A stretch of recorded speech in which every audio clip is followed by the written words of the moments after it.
and 102.9 FM on K275ES Missoula. It's time for Montana's only daily sports talk show, Nuanez Now.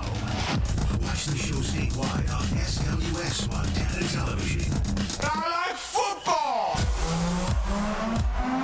Now here's your hosts, Coulter Nuanez.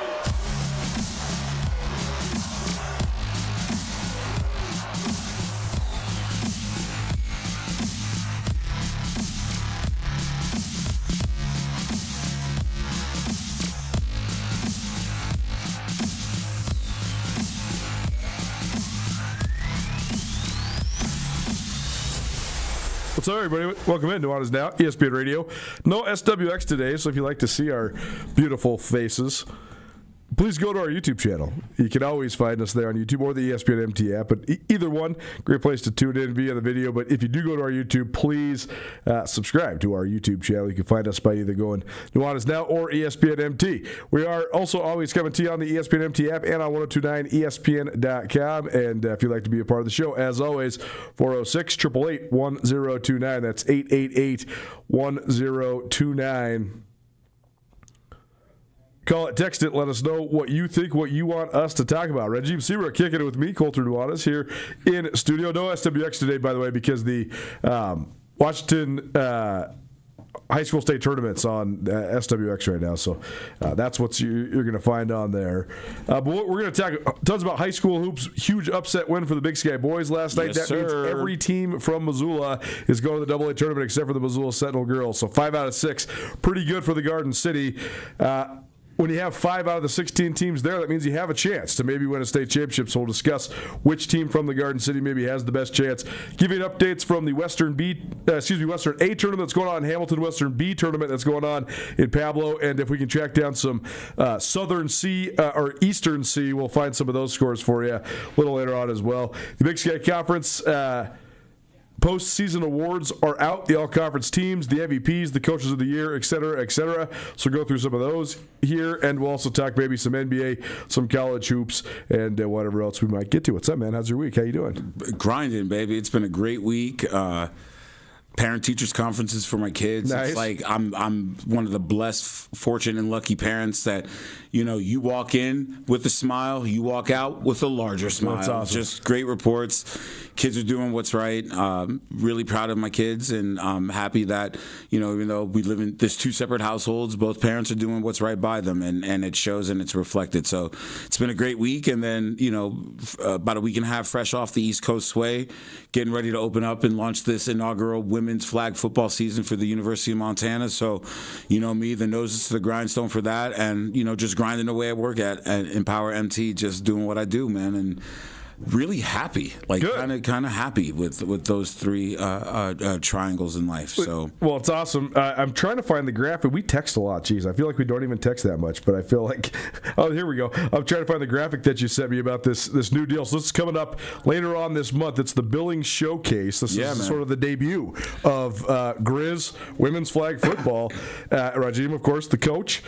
So this is going down in at Lockwood High School, which is just like on the east side of Billings. 9 miles. 9 miles from Billings, right? And gorgeous facility. Ever been there, bud?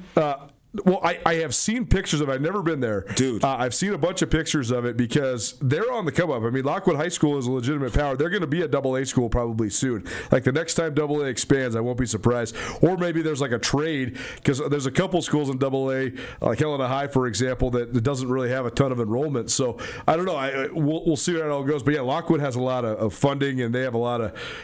They're already a contender, and I mean they're one of the best teams in in boys basketball right now. So they're going to be a contender. I've heard the facilities are nice though, so that's where this Billings Showcase is going down. Yeah, it's a great host. Lockwood has been more than gracious. The whole city of Billings and Lockwood and the whole area has been a buzz about it. I actually just did a recruiting call right prior to the show with a girl from Billings Skyview. So she's telling me that, like, there are girls that want to play in this showcase. Nice. Because it's not not just University of Montana versus University of Colorado. For those that don't know, MHSA hasn't sanctioned the sport yet as like a varsity sport. It's still kind of like in the club infancy. So there's been no like post-accolade all-star game for these girls in the 4 years. So I'm sitting there being like, these girls deserve more. So I put on my little Miners cap and my Smurf cap and went to work and kind of drummed up some interest in creating the first ever Montana all-star team for flag football, and having East and West, and being composed of seniors, and having each school vote their seniors on to, because this is girls that are right now that are seniors that are going to graduate here in May. Or June or whatever they'll be in this tournament as well, because then the coaches that are there from the collegiate perspective actually get a free scouting trip too. So as Tucker Sargent, friend to the program too, I'm hoping to offer a girl a little bit of change at the end of the showcase, to be one of the first girls offered in the state of Montana to play at the University of Montana. So every time we do something, Coulter, it's history in the making. We still need help in all the other facets. So if you have the means and the ways to help these young women out in their inaugural year for flag football, please contact me or Tucker Sargent. And nothing's too large or too small. The best meal is a free meal. The best change is spare change, and the best nation is a donation. So we'll take all three in no particular order. And just thanks for this little segment of time, Coulter. Of course. So those that are interested in this, first of all, if you want to get a hold of these guys, just find Tucker Sargent's contact info. University of Montana has a club sports division now, and he's the head guy there. So I mean, it's a real job that he's doing, and it's a cool expansion the University of Montana is doing in club sports. I think it's a great way to boost enrollment, to diversify the student body, to just offer more to students at Montana. So I think it's a cool thing. So again, the details on this, you're going to have 2 collegiate teams there, Grizz flag football and the University of Colorado coming up to Billings.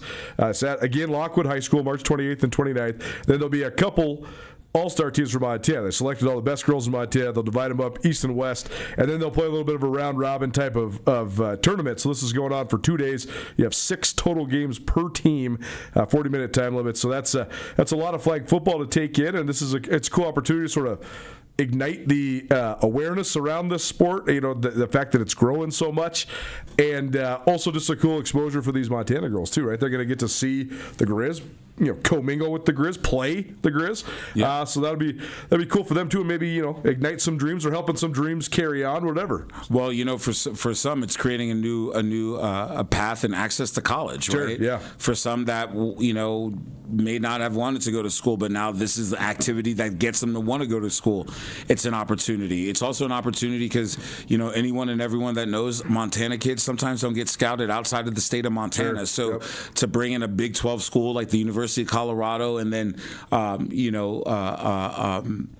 later this spring, us going to other places, it gives new perspectives outside of the game to culturally engage. Like if one of these girls from Montana, when we go back east to New Jersey and New York, goes to New York for the first time and it's like, I want to go to grad school here, flag football got you there to see the world from a different perspective. So it's really about creating access and just, bridging some gaps that some of these young ladies don't have, but it's also just opening up new doors because no one else is doing what we're doing here in the North or Pacific Northwest, and we're not asking for permission. We're not going to beg for forgiveness. We're just doing what we do. Well, very cool. Again, March 28th and 29th in Lockwood, and we'll continue to help you know about this sort of stuff. We'll have Rajim and a couple of the players lead up to this to sort of get to know some of these young ladies, and then just talk about sort of this new opportunity. I think that's one thing that's been lost, man. This thing that it drives me nuts, actually, when I really get down to thinking about What's that, man? Because like Eric Sanders, who's the new defensive coordinator for the Grizz football team, he gave a press conference yesterday. It was high energy. I'm still trying to wrap my mind around it. It's just such a different vibe down there with this regime change. Like, I mean, it's this. No. You said regime change. Regime change. Yeah, there's a difference. Don't get it twisted, folks. No pun intended, right? But Sanders was saying that his number one priority as a coach was to help guys learn how to win off the field.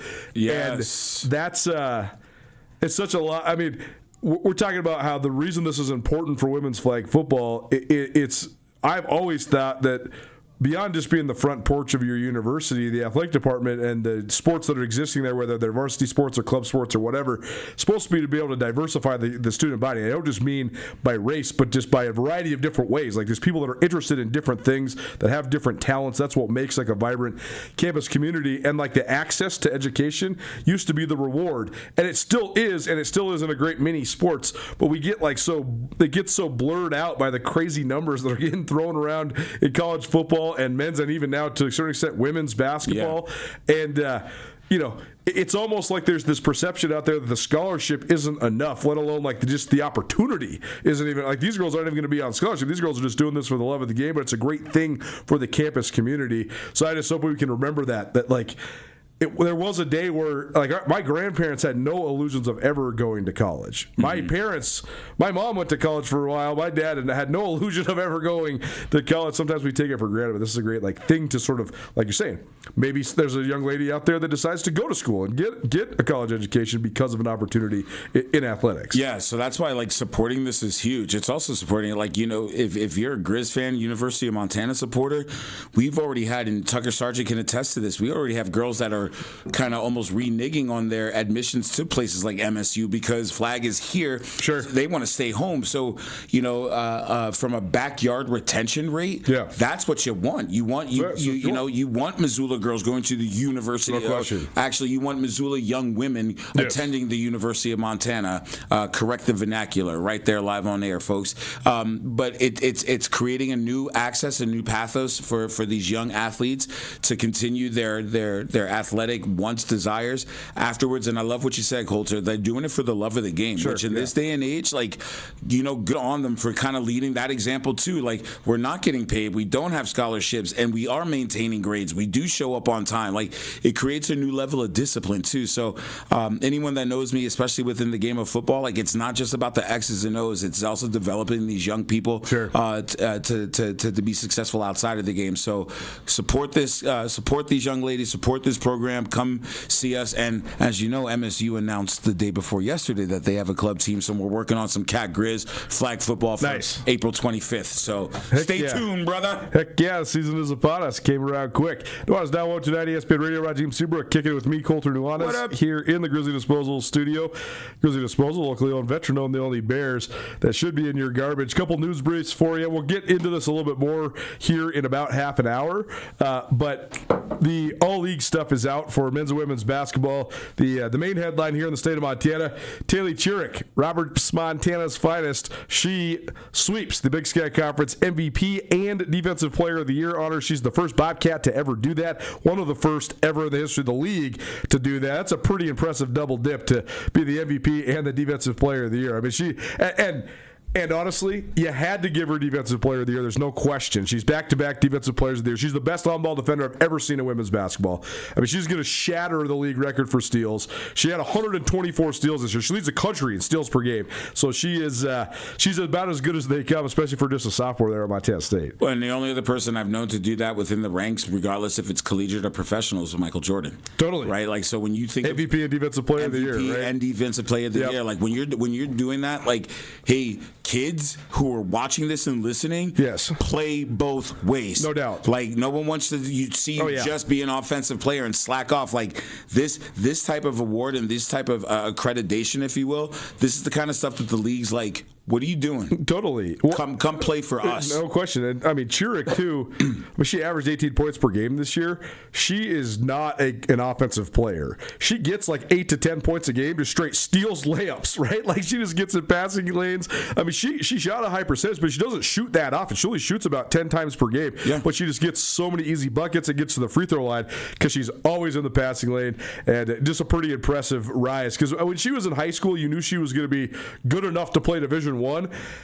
I don't know if anybody had it on the trajectory that she'd be the MVP of the Big Sky Conference, but she's only a sophomore. I mean, this young lady's only 19 or 20 years old. Her athleticism is prodigious for how young she is still. Well, I'm hoping that, Coach for the Lady Grizz is watching that same formula because he's getting a very similar player there next year in the form of Avery DeCoit. Well, and I've talked with Nate Harris about this. They love Avery DeCoit. They're happy that she's going to be a Lady Grizz. Go. They also knew they had to get Avery DeCoit because if she goes to Montana State and you pair her with Chiric, Trap City, baby. I mean, like that, suffocation. they're already Montana State's already so good at that 3/4 court trap, but you add another just dog defender like DeCoy that puts Cupid in a chokehold. Exactly right. So the Lady Grizz had to swing back. They had to get her. I mean, Without for a variety of reasons, right? Without a doubt. She's a Missoula girl. She's the best player in the western part of the state right now. She's family ties. Dad everywhere. played for the Grizz, like all those things. Oh yeah. But more than anything, on the court, you can't let her go to Montana State because they already got one of the players that sort of like that. So it's a good point by you. Other award winners in the women's league included Kira Gardner from Idaho, winning newcomer of the year. No surprise there. No surprise. Deborah DeSantos from Idaho also won top reserve. So that certainly was no surprise. Idaho was awesome, very decorated in this. They went 17-1 in conference, and so to the victors go the spoils. Yes, sir. Arthur Marrera, the second-year head coach of Idaho, he won Coach of the Year, and Naomi White, Northern Arizona, she's the freshman of the year. First team all conference included Chirick, White, and Gardner, as well as Hope Hassman from Idaho, Addison Harris of Montana State, Casey Spink, and Tasia Jordan of Idaho State. Bethany Versteeg of Sac State was second team all conference, as was Dos Santos from Idaho. Courtney Grossman, who hails from Billings but plays at Eastern Washington, she was second team all conference. Ella Gallatin, who also plays at Eastern Washington, was second team. Avery Waddington from the Lady Grizz was second team, as was Tatum West. In the Big Sky men's hoops, Terry Miller, Portland State, the MVP. No surprise there, although I did think Jed Miller from Montana State also had an argument because of everything that he has done so well for the Bobcats. But Miller, led the conference in scoring. He does it all. He's a dog. He averages 7.5 assists a game, too. He's got that old school, funky kind of old man game, but he's real deal 6'9". He can shoot it from 20 and in. Mm-hmm. He's a good player. And Portland State had literally a banner year, their first outright Big Sky title in almost 20 years, so a huge year for them. Isaiah Moses was the newcomer of the year for Eastern Washington. Jackson Rasmussen from Idaho, the freshman of the year. Back-to-back years for Trayvon Minot of Portland State as the defensive player of the year. The top reserve, Isaiah Brickner from Idaho, and Jace Coburn, Portland State head coach, the coach of the year in the Big Sky. Miller was joined on the first team by Quentin Denkar of Northern Colorado, Jed Miller of Montana State, Isaiah Moses of Eastern Washington, Money Williams of Montana, Jalen Henderson of Portland State, and Tijon Sane of Weber, Brock Wisney of Northern Colorado, Prophet Johnson of Sac State, Elton Hamilton of Eastern Washington, Trayvon Minot of Portland State, and Patrick McMahon of Montana State, the second team all-conference. We'll come back to that in just a little while, but let's dive into a Prep Extra. It's proudly presented by Vertical Raise, the elite online fundraising platform. You want the biggest checks for your sports organization? Visit verticalraise406.com. 5 out of the 6 Missoula teams headed to state, and we knew that Sentinel and Hellgate's boys were going. They got buys. We knew as of Wednesday that Hellgate's girls were going. They had no trouble with Sentinel in their play-in game, so the Hellgate girls get their way into the state too. But coming into last night, I thought that'd probably be it, because I thought Big Sky was going to have a really hard time to go to Butte and win. Butte's very good. Hudson Ledke's one of the best players in the state. It's always hard to play in Butte, especially when they move the games to the Civic Center. Yeah. There was thousands of people there last night. It was a cool environment, and Big Sky really had no trouble. They dominated Butte in the second half. Butte only scored 12 points after halftime. Big Sky won the fourth quarter 16-6. That was it. That was it. They win the fourth quarter by 10, and they win the game by 15, 53-38, and the Eagles celebrating in Butte. And crazy that Butte has been one of the best teams in the state for the last 4 years. They haven't been to state in 3 now because they've lost at home in the playoff game twice. Got stunned last year by Sentinel, got stunned this year by Big Sky. So just a tough deal for Hudson Ledke, because he's one of the best players in the state. He leads the state in scoring and assists. But he's not going to the state tournament during his senior year. That's crazy. But for Big Sky, what an effort. They've been like the hard luck kids all winter long, man. They've lost so many games by like 3, 5, 6.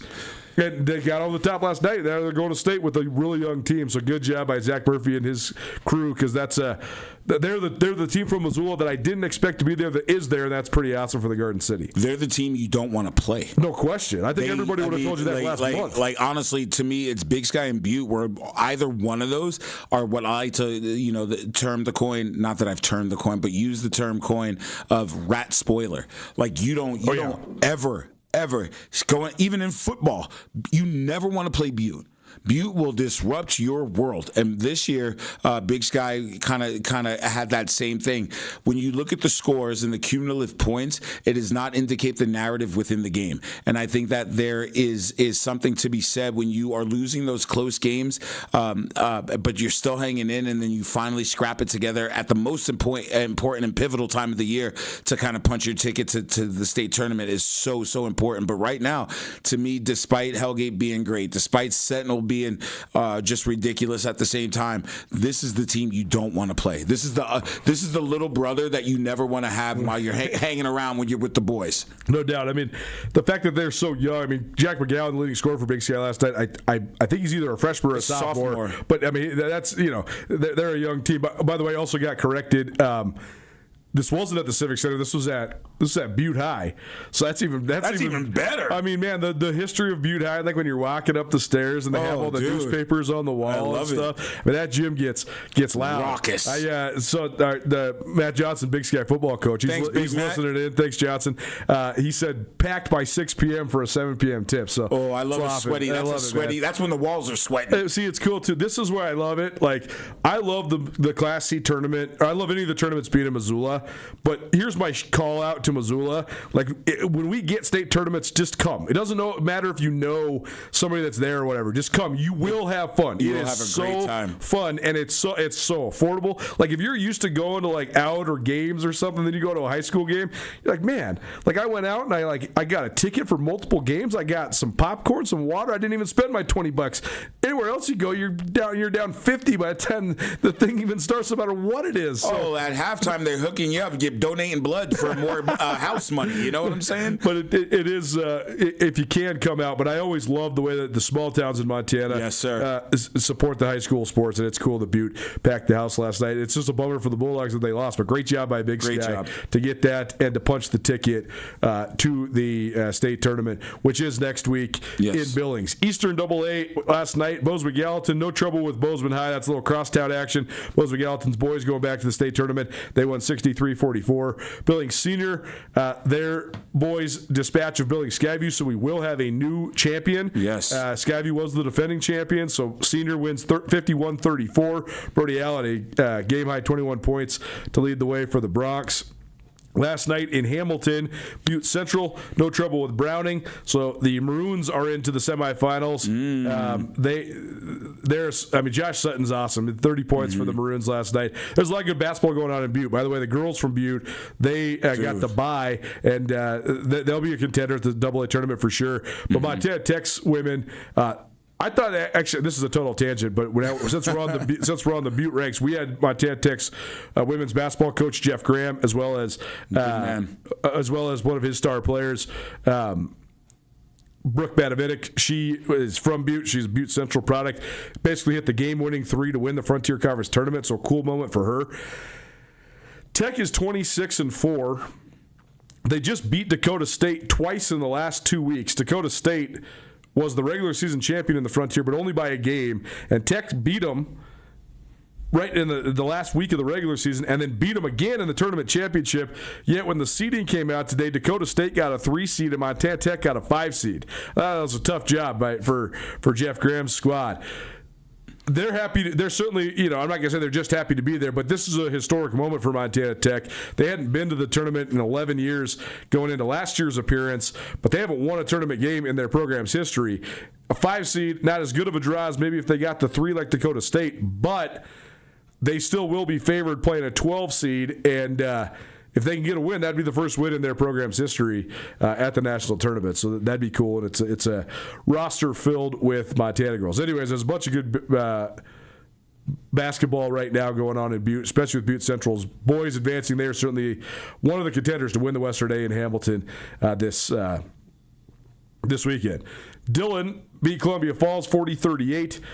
Polson last night got it done. Frenchtown last night got it done against Polson. Hank Smith 27 points to lead the way, and Frenchtown won 60-29. And then what else can I tell you about? Class B, Lodgegrass won in the Southern B. They're still undefeated, so they still look like the team to beat.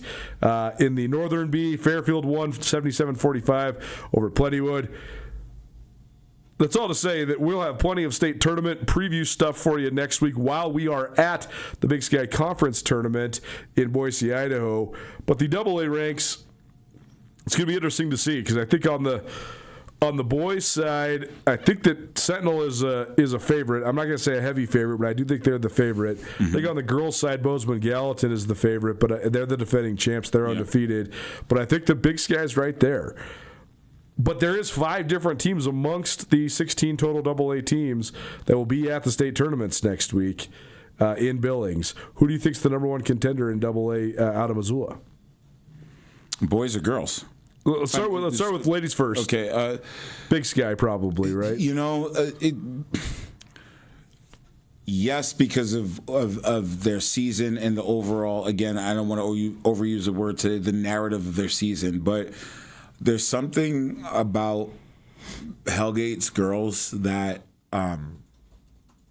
they have this blue collar feel to them that I kind of like that. They and Maddie Keys, don't key my car if you see me next time. Like they do everything well. Nothing spectacular, but they do everything well. And what I like about that is it's consistent. And at any given time, one of those 3 girls, one of their big 3, can explode if needed. But I just also love how they play team ball. It's that one more pass, that one extra shot, that one extra rebound, and that to me, they in a weird way they kind of remind me of the old school Detroit Pistons, right? Like there's an Isaiah Thomas aspect out there. There's a Joe Dumars aspect out there. There's just this blue collar ethic and that Maddie Keast has given to these young ladies this year that I just love observing from afar. And to me right now, I'm going to say Hellgate. They've proven to be able to go on runs, certainly. Yes. I mean, they went on a run to the state championship game 2 years ago in Missoula. They also have, they have not been that offensively prolific all year long, and that hasn't mattered because they've kept everybody in the 30s and the 40s. Like, they just play really good defense. They like can the win. Detroit Pistons. They can win ugly, and that is a great thing when it comes to tournament time, man. Like, how many times have we seen, like at the AA tournament 2 years ago when Bozeman High came in undefeated, riding high, they got the Gatorade Player of the Year to Kellen Harrison. All of a sudden they're in a college gym and nobody's used to it. It's huge crowds. They can't shoot a lick. They lose to Seymour in the first round. Bracket busted, right? Bye. Like the favorite is done in the span of 90 minutes, right? So Hellgate has that potential to do that to someone. Because Hellgate can muck it up and get it and make it like a dog fight. Lock it down. It's and play defense. As Dane Oliver says, it's a rock fight. And Maddie Keys has taught those girls how to rock fight. And instead of a rock fight, they bring boulders and clamping down on defense. Well, your greatest strength is your greatest weakness. That's a lot of times true for your best players as well. And that's why I think my answer is Big Sky, because I think Big Sky has the who I think is the person that's playing the best coming into this tournament. That's Avery DeCoy. I think that there's multiple candidates for the best player in AA. Yeah. Jada Davis is tremendous at Bozeman Gallatin. Ave Overgaard at Gallatin is also awesome. I mean, West has like 4 young ladies that are all in the mix as some of the best players in AA. There's a ton of talent across. And yoked. Totally. Cadence Graham at Butte is a candidate, but I think the Avery DeCoy is playing the best right now. I mean, she's averaging 23 points per game. She's leading the state in assists. Yes. She's the best on-ball defender in the state. And Big Sky is red hot, man. Like Big Sky hasn't lost in months. They have a ton of confidence coming into this thing as well. And I also think that I think it's sort of a redemption tour, right? Because when the state tournament was in Missoula, Big Sky won the Western AA with Cadence Couture as their best player and an upstart DeCoy as one of the spark plugs. But then DeCoy got hurt. She didn't get to play, and Big Sky lost their first game. They battled their way back to get a trophy, but that was a thwarted opportunity. They would have been one of the favorites. I don't think anybody's winning that tournament they win it if Avery's there last year. Man, 2 years ago. Sorry. 2 years. Man, I don't know if anybody's winning it other than Skyview because they had the best player that Montana's seen in the last 10 years. She was ridiculous. In Brianna Williams, B-dubs. But that Big Sky team probably would have been more in contention than just sort of diving into the losers bracket. Nuanez Now March tonight, ESPN Radio. How about on the boys' side? Sentinel, Hellgate, Butte. I actually think the answer is not as easy as you might think. You want to say Sentinel because they won 15 in a row. They're the 1 seed. But Hellgate's so interesting because they play such a disciplined structure, and I think it really helps them in tournament games that require that, and I think it really hurts them in tournament games where stuff doesn't go when stuff goes off script. We've seen this year in and year out. The Knights, they either make a run or they don't, and it's immediately clear that they, again, like 2 years ago in Missoula when they were one of the top teams, and they just sort of ducked down early. Yeah, it's called unorthodox athleticism, right? Like it's for they are such a well-tuned machine. Like that's a machine, man. That's not a team. That's a machine. But there's something there that's just I don't know what it is that for me it's Sentinel, and it's not because I'm a homer, because that's the school I coach at. But there's something about Hellgate that I'm struggling with. Like, sure. Is it an identity thing? It's.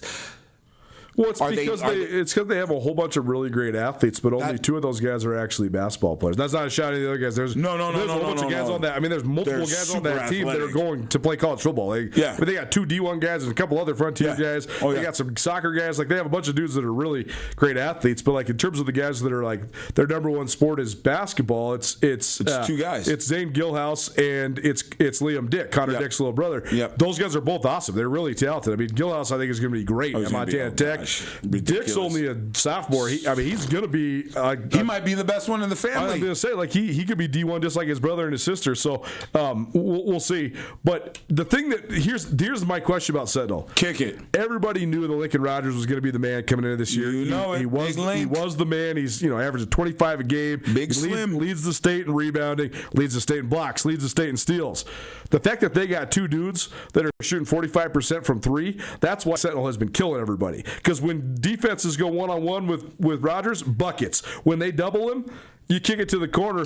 I mean, like when I watched them against Butte.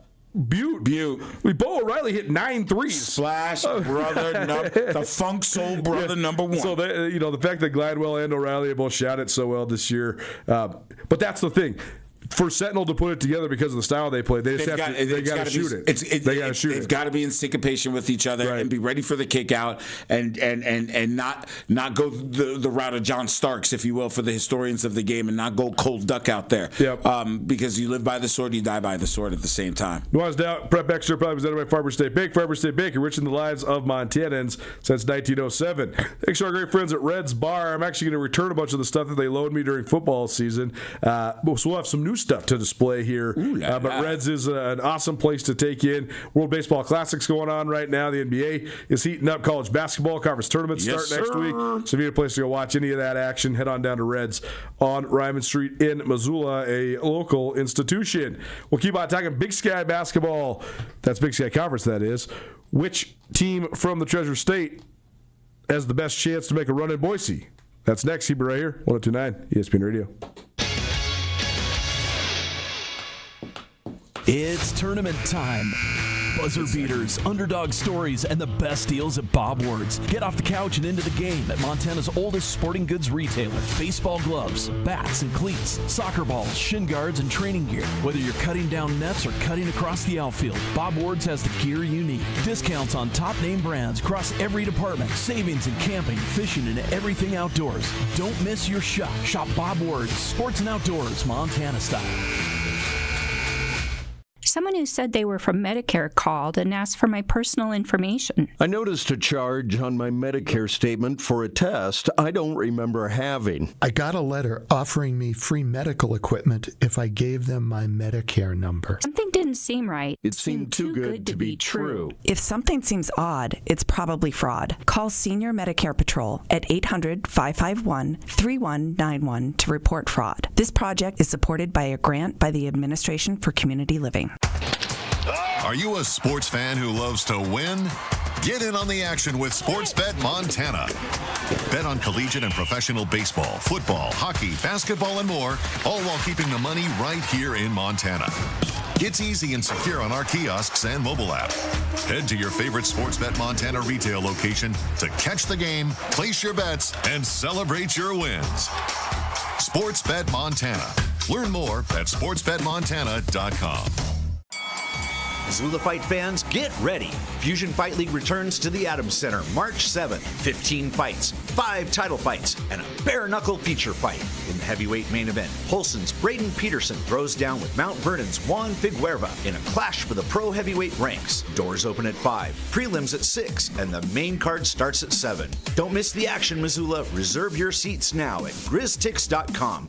This event made possible by Stokes and Montana Moon Rockets.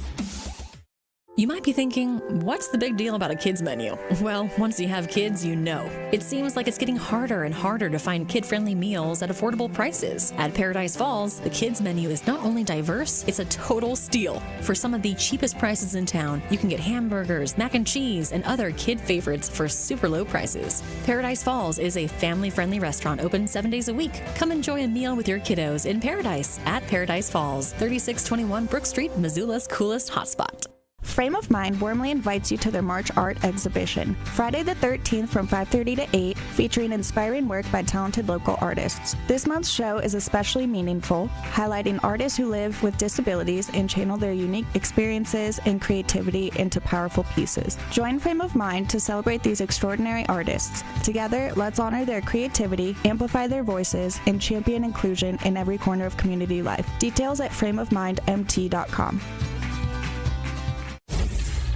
ESPN Missoula Sports Center.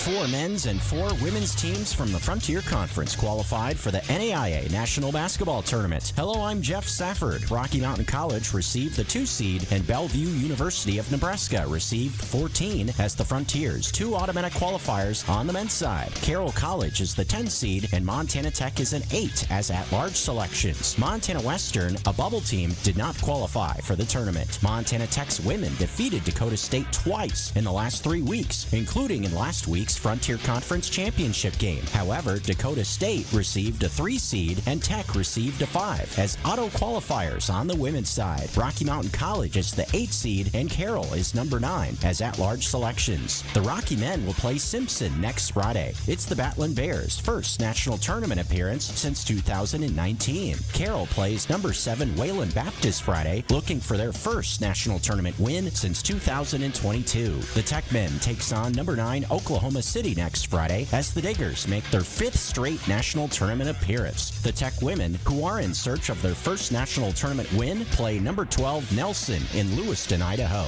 Rockies women play in Sioux Falls, Iowa against number 9 Southern Oregon. Carroll's women will travel to Indianapolis, Indiana, where number 8 seeded Columbia College awaits. It's Nuanez Now on 102.9 ESPN Missoula. Watch the show statewide on SWX Montana Television.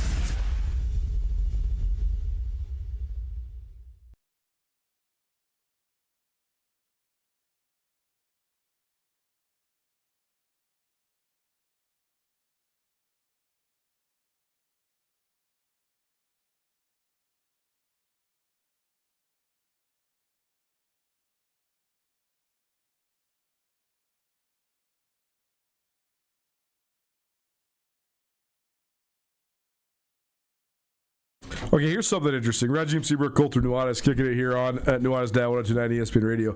So you know how you...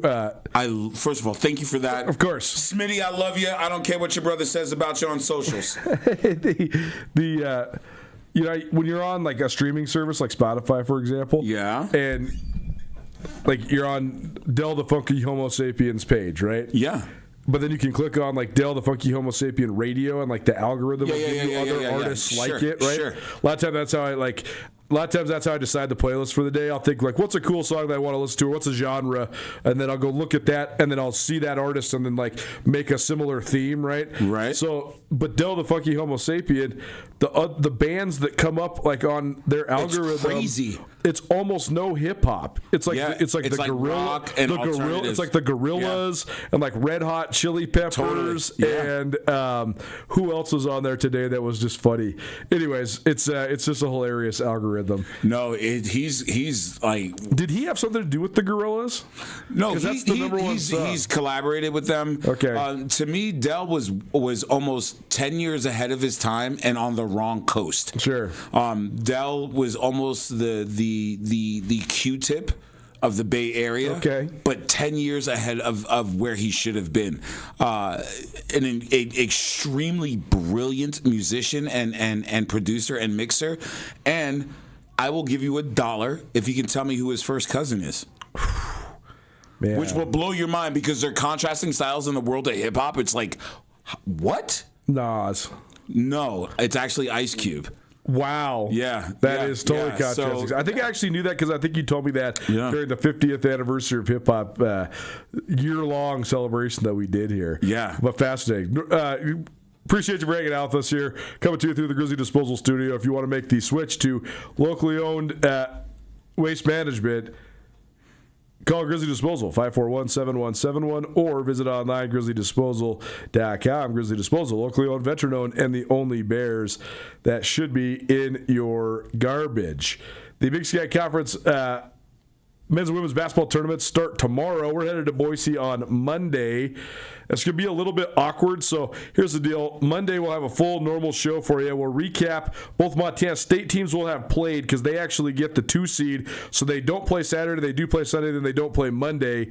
The Lady Grizz play Saturday. If they advance, they'll also play Sunday and then have Monday off if they were to win that. Whereas both Cat teams play Sunday, so we'll have full recaps of that. But we'll be actually on our way to Boise when this show is happening on Monday. So the Grizz tip at 5:30, and we will be in an airplane, basically. So we will have a live update for you on that game as soon as we possibly can. And then we'll have a full update for you on Tuesday's show. But that's sort of your schedule. Both Bobcat teams play Sunday. We'll have full recaps for you on Monday's show. And then Tuesday, depending on what happens with the Grizz and who's playing on Tuesday, if the Cats advance to Tuesday, we'll have full previews of that during Tuesday's show as well. News of the day is the Big Sky Conference awards coming out. The news for the Montana folks.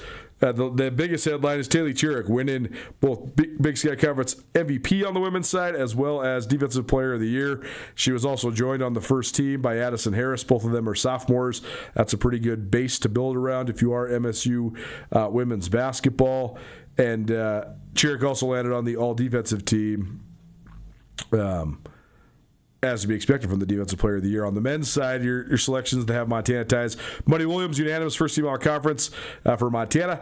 Jed Miller, unanimous first-team All-Conference for Montana State.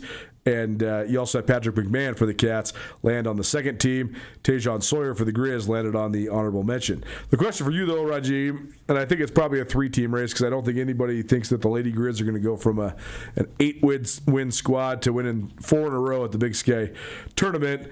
But out of the other 3 teams from the Treasure State, Grizz men's basketball and Montana State men's and women's basketball, who do you think has the best chance to go to the big dance out of those teams? Montana State women's. It's Montana State women's by a lot. Why do you ask me redundant rhetorical questions, homeboy? I don't get it. The Montana State women have won 55 games over the last 2 years.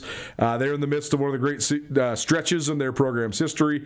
They've done all this year. I mean, they went 16-2 in conference without a senior, so that's pretty impressive. It's also scary for the future. No doubt. I mean, I think if the players that Montana State has and the players that they're bringing in come to fruition, like if Madison O'Connor is what I think she is, and if Jameson Phillip, their outstanding freshman point guard, turns into what I think she could be, which I think will be the best point guard in the league, and I think that starts now. I think that starts next year. And then you retain Chiric, you retain Harris, who are both only sophomores. And if you can get Ella Johnson to take one more step going into her senior year, I mean, you're talking like a team that's a bona fide, real deal, like top 40, top 30 type of team in the country. I mean, that's legit. They've already been top 60 in the net the last 2 years. Right now, they're in the top 20 in the Big Sky, in the mid-major poll for all mid-major schools in the country. They were as high as number 5 in that mid-major poll last year. So they're knocking on the door of being like a true top 25, top 35 type of team. And if this team runs the table in Boise, look out. That's one of Tricia Binford's best jobs, right? To have a 30-win team last year, that was the best in the history of the conference. And just in terms of overall wins, And then to lose the Big Sky MVP in Esmeralda Morales, to lose a first-team all-conference player in Mara Dykstra, to lose a key backup in Natalie Picton, to lose 8 total players off the roster, then to come back with no seniors on your team and almost win the league. Pretty dang good job. So if they can go win the conference tournament, it's going to be it's so interesting, too, because you look at the matchups. Like if the seeds hold, which I expect them to hold on the women's side, I think we're going to see number 1 Idaho versus number 2 Montana State in the championship. Those two teams were head and shoulders above everybody else in the regular season. But then you look at the regular season results.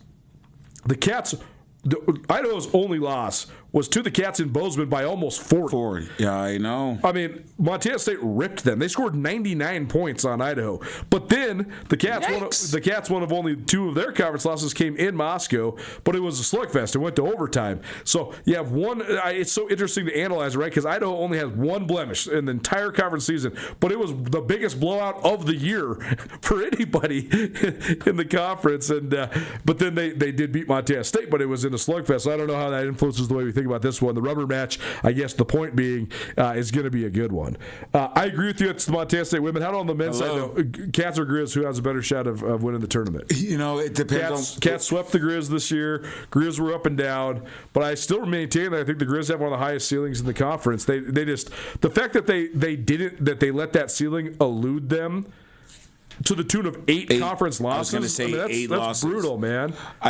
To me, the low-hanging fruit is, of course, Montana State, but part of me, it thinks DeCure's going to have a different kind of product out there come tournament time. Like sure. It doesn't matter what happens in the regular season.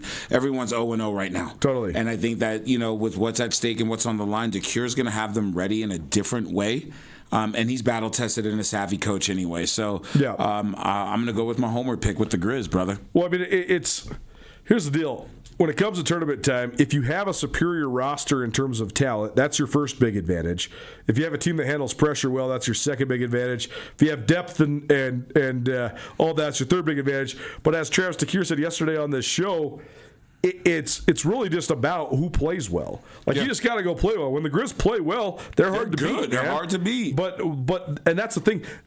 This league is so even right now. Like Portland State is only a minuscule better than anybody else, and Montana State's only a smidge better than everybody because they got the best senior point guard in Jed Miller. Right. But then how do you delineate? Like Eastern Washington has been red hot. They swept the Grizz this year. They have been the hottest team in the league down the stretch. They've won 11 out of 14 games coming into this tournament, but can they maintain that? Like, are they ready for the bright lights? We'll see. I mean, Dan Monson's a proven coach, but he hasn't done it at Eastern yet. He's done it at Gonzaga. He's done it at Long Beach State, but he hasn't done it at Eastern yet. So where are we at? The Eagles, Northern Colorado. Also, I mean, they were sitting in last place at the turn. They were 1-7 in league. They won a ton of games down the stretch. They drilled Montana. So how about that dynamic? The Grizz beat Northern Colorado in Missoula. Monday, the Grizz melted. They lost 85-57 on Monday to Northern Colorado. Now they get the same matchup, though, a week from last week. So what's the Grizz need to do to turn it around against UNC? Because, I mean, you just got wiped by this team, but now you get a second. I guess you get a third chance at the Bears. I love the word you just used, turn around. We could take around and put the word over in there. Create turnovers and stop creating so many for yourself in the process. And also just understand that this is playoffs. Find your new identity right now. Totally. Forge that identity right now. It's anyone's given whatever day the ball is bouncing around. It's like right now it's about identity time and it's gut check and medal time. Like find it, procure it, maintain it, take it home. It's as simple as that. You got to take care of the basketball. Take care of the ball. I mean, protect the pill. It's crazy, man. I looked this up the other day. The Grizz gave up over 100 more shots than they took in conference play. That's directly revealing of not being able to hang on to the basketball. Led the conference in turnovers. But if the other team shoots more times than you, it's going to be harder and harder to beat them every time that occurs. So that's certainly a key stat. Nuanez Now 102.9 ESPN Radio, SWX Montana Television, and the ESPN MT app. We'll come back. I don't know what we're talking about. We'll figure it out. Freestyle Friday coming your way. Also, Carolyn Chicken Does No Sports coming up at the top of the hour. And we also have some Grizz Lacrosse coming your way as well. All of it next. Keep it right here, 102.9 ESPN Radio. Cold weather cravings? The Montana Club has got you covered with scratch-made comfort food to match every craving. From perfectly grilled steaks to satisfying salads, they're ready to handle your hunger. So grab a table with a reservation or keep it casual and order delivery straight to your door. Great food made easy.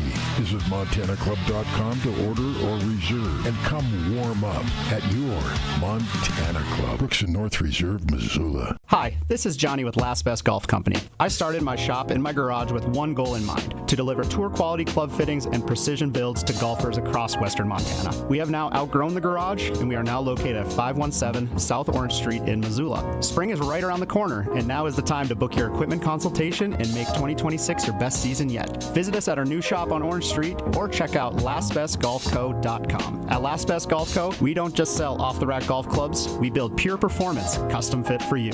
Think you're not scholarship material? Think again. Farmer State Bank's $10,000 scholarships were created for hardworking students just like you. Yes, you. Imagine what $10,000 for trade school, technical school, or a four-year college could mean for you and your family. See your high school counselor or visit farmersebank.com, but do it today. Applications are being accepted right now.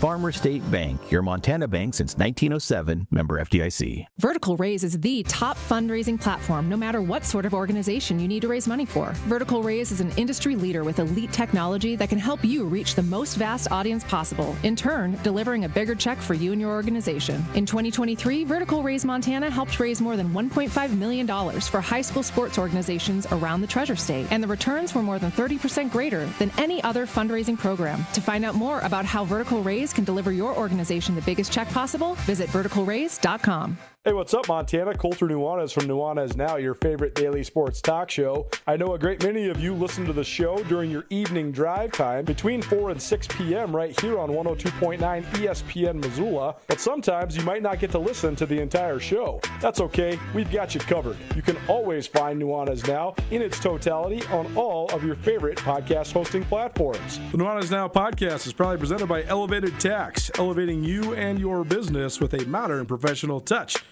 Women's History Month is a celebration of bold voices, quiet revolutions, and the women who reshaped the world, often without permission. On International Women's Day, March 8th at 4 p.m. at Heritage Hall on the Fort Missoula campus, step into the stories that built us for an evening of history and remembrance as former Montana Senator Diane Sands and Western Montana Restricted District history expert Sophia Etier share the stories of lasting impact of these extraordinary Western women whose resilience shaped our present and future. Come curious, leave inspired.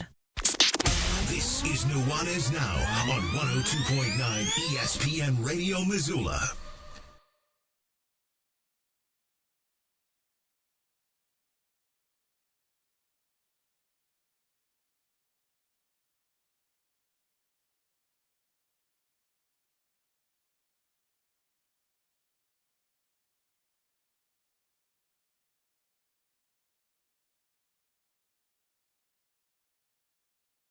Welcome back. 102.9 ESPN Radio. Rajim style. Buddy, do you know the guitar riff in that? That's slowed down in reverse? What is it?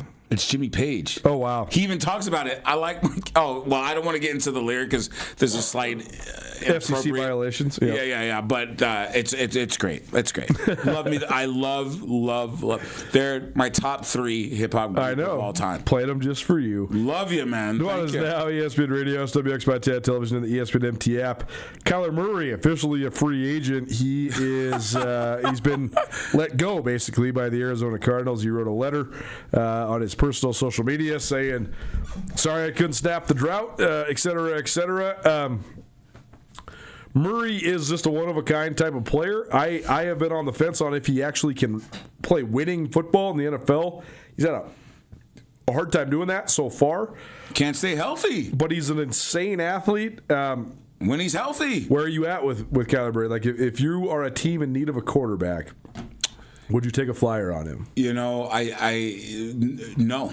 Like if you're the Raiders, would you take a flyer on Kyler Murray? You know, if you're in a stopgap year and you're just trying to put a Band-Aid over a gaping wound, then a Kyler Murray's good for you. My problem is Kyler Murray's kind of like Robert Griffin III. You just can't stay healthy. You got all this ability in the world, and anyone that knows is the best ability is what, Coulter? Availability. And I don't care how athletically gifted you are. If you're not on the field, you're not helping your team. So, for me, the letter was sweet. I felt the sentiment, but you can't end the drought if you're not taking care of yourself. And I'm just not sure if his lack of physical stature at this point in the league is going to promote. He's going to have to kind of reinvent himself the same way Michael Vick did, same way Jeff Garcia did in his latter stages of life, because you are not going to be able to continue to run and take the pounding that you have, which is why you haven't been available for the last couple of seasons. So with that being said, if he can find a team that can kind of have a quarterback guru to reinvent his style. Sure. Can he sling the ball? Yes. Is he an athlete? Yes. But is his style of football good for him at this stage in his career? Absolutely not.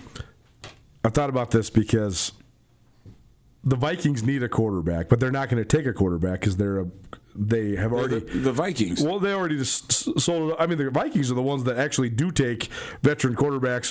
That need a second chance. A la Warren Moon, Randall Cunningham, Brett Favre. Like they had a lot of them. To retread city. but those guys are usually good early with the Vikings until they run out of gas. But Murray's still young. But also the Vikings are just committed to J.J. McCarthy, which, for better or worse, Blake, you use a top 10 pick on him, and then you already sent, Sam Darnold packing, and he won the Super Bowl. So, so you got some making up to do. You basically have to have McCarthy hit. I was trying to think of other places where like Kyler Murray could land, because like there's teams that are not very good, but like if you're Tennessee, you're not moving on from Cam Ward early like this. If you're the Giants, you're not moving on from Jackson Dart. No reason to. Jackson Dart proved he can hang. Totally. No, he absolutely did. He proved he can hang. He absolutely did. I mean, a place like Cleveland, I don't know. Like, was Kyler Murray retread better than like Shadur Sanders or Dylan Gabriel? Because I don't think either of those guys are that good. I don't think they'll ever be as good as Kyler Murray. But I also think that Kyler Murray is not good enough to do much in terms of getting you over the top or even out of your slump. Like if you're the Browns, I think in the perfect year. If I had to kind of take a quarterback out and put him anywhere in the league, I keep him in conference and I put him in San Francisco. Man, to back up Purdy. Mm-hmm. What about Atlanta? Because Kirk Cousins got cut the other day. It's probably it for him. That's it. It might be. Michael Penix is coming off a terrible injury. So, like, what's next for him?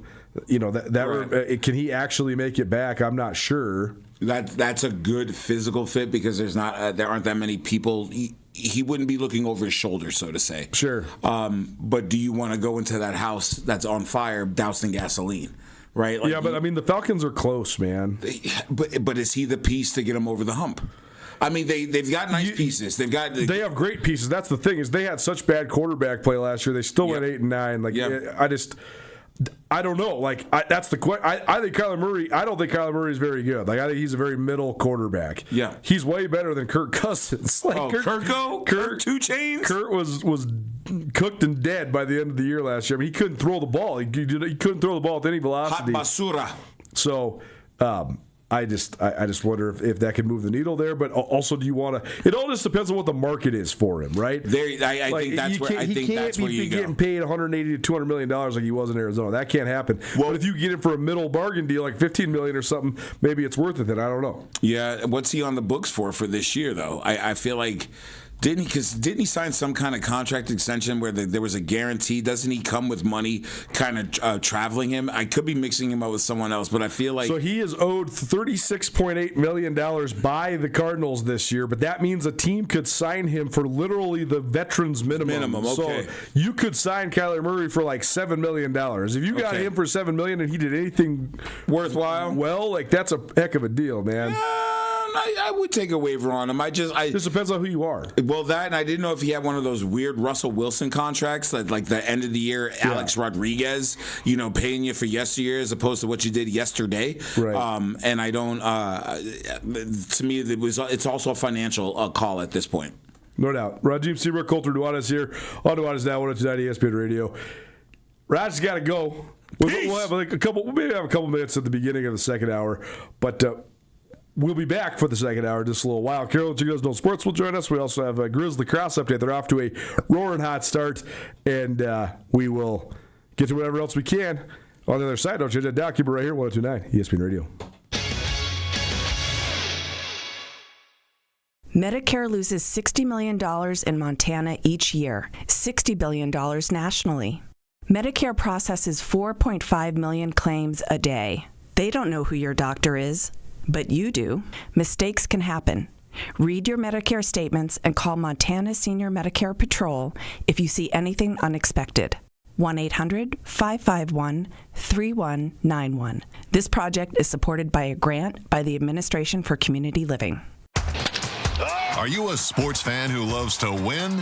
Get in on the action with Sportsbet Montana. Bet on collegiate and professional baseball, football, hockey, basketball, and more, all while keeping the money right here in Montana. It's easy and secure on our kiosks and mobile app. Head to your favorite Sportsbet Montana retail location to catch the game, place your bets, and celebrate your wins. Sportsbet Montana. Learn more at sportsbetmontana.com. Missoula, get ready for a massive weekend of conference lacrosse. Your University of Montana lacrosse team is defending home turf at Washington Grizzly Stadium. It all starts Friday night at 6 as the Grizz battle Gonzaga under the lights. Then action continues Saturday at noon against Central Washington and wraps up Sunday at high noon with another huge conference showdown against Idaho. General admission tickets are available at the gate, and University of Montana students get in free. Feel the intensity, bring the noise, go Grizz! Black Mountain Lawn and Landscaping offers comprehensive yard care services, including lawn mowing, planting, irrigation, landscaping, waterfalls, and hardscaping with a focus on paver patios. Black Mountain Lawn and Landscaping offers customized lawn care programs to revitalize and rejuvenate your lawn to get your landscape beds and gardens ready for the season. Free estimates on sprinkler systems and lawn mowing and yard care services. Visit blackmountainlandscaping.com, call 406-529-0793, or email dave@blackmountainlawns.com. It's tournament time. Buzzer beaters, underdog stories, and the best deals at Bob Ward's. Get off the couch and into the game at Montana's oldest sporting goods retailer. Baseball gloves, bats and cleats, soccer balls, shin guards, and training gear. Whether you're cutting down nets or cutting across the outfield, Bob Ward's has the gear you need. Discounts on top name brands across every department. Savings in camping, fishing, and everything outdoors. Don't miss your shot. Shop Bob Ward's, sports and outdoors, Montana style. Hey, it's Colter Nuanez from your favorite daily sports talk show, Nuanez Now, and I want to buy you a meal on your birthday at Paradise Falls. If it's your birthday, head on over to Paradise Falls at 3621 Brook Street, and I will buy you a birthday entree. All you have to do is go into the family-friendly Missoula favorite, present your ID, and the entree is on me. Birthday meals courtesy of Nuanez Now at Paradise Falls, a family-friendly restaurant serving breakfast, lunch, and dinner. If it's your birthday, head over to Paradise Falls, Missoula's coolest hotspot. ESPN Radio for Western Montana, KKVU HD3 Stevensville, and 102.9 FM on K275BS Missoula. ESPN Missoula Sports Center. The Big Sky Eagles went to the Mining City and pulled the upset of the spring so far to launch into the Class AA tournament. Hello, I am Colter Nuanez. Missoula Big Sky's boys basketball team took the number 6 seed in the Western AA into a state play-in game at Butte High on Thursday night. In front of a raucous crowd at the Civic Center, Eagles used a 16-6 run in the fourth quarter to put a 53-38 win on ice. It's the second year in a row that the Bulldogs lost a state play-in game on their home court. Butte only scored 16 points in the second half. Jack McGowan scored 16 points to lead Big Sky. Bryson Schultz also delivered 11. Hudson Ledke was the only Butte scorer to reach double figures. He wrapped his career with 18 points, finishing as the highest scorer in the history of Butte High School. In Eastern AA boys basketball, Bozeman Gallatin had no trouble with Bozeman High, cruising to a 63-44 victory. In Billings, Senior dominated the second half to emerge with a 51-34 win over Skyview. In AA girls play in action, Skyview got past Great Falls CMR as Kiki Lone Bear put up 28 points and 15 rebounds for the Falcons. And Billings Senior beat Bozeman High 54-41 to also advance. The last two AA state tournament spots will be determined tonight in Helena as Capital hosts Helena High in both girls and boys basketball. For more on Prep Hoops, tune in to Nuanez Now on 102.9 FM ESPN Radio every day at 4 p.m.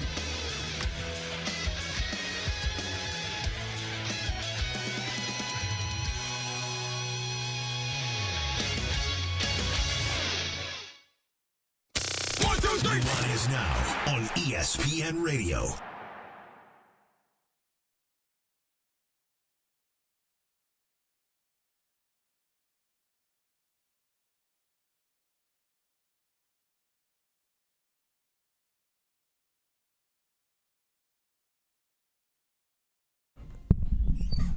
Welcome back. 102.9 ESPN Radio, SWX by 10. Television and the ESPN MT app. Colter Nuanez coming to you through the Grizzly Disposal studio here at the Missoula Broadcasting Company. Grizzly Disposal, locally owned, veteran-owned, the only Bears that should be in your garbage. The Western A playing out in Hamilton. Dillon and Frenchtown should be getting going right about now. It's a semifinal. Winner of that one plays the winner of Butte Central and Ronan. The one upset was Dillon beating Columbia Falls, dropping the Wildcats into the losers bracket. Sioux Falls did win their loser out game 65-41 against Polson. So they await then one of I think the loser of Dillon and Frenchtown. So that maybe we'll see a rematch there. But this tournament's going on all weekend there in Hamilton. The Western A girls tournament. The semifinals begin at 6:30 tonight. Whitefish plays Dillon, and then at 8 p.m. Frenchtown plays Big Fork. Browning and Columbia Falls still alive, trying to fight their way through the losers bracket. The Western B up in Pablo. On the boys' side, Eureka Loyola rolling right now. And they await the winner of that game plays the winner of Anaconda and Arlee.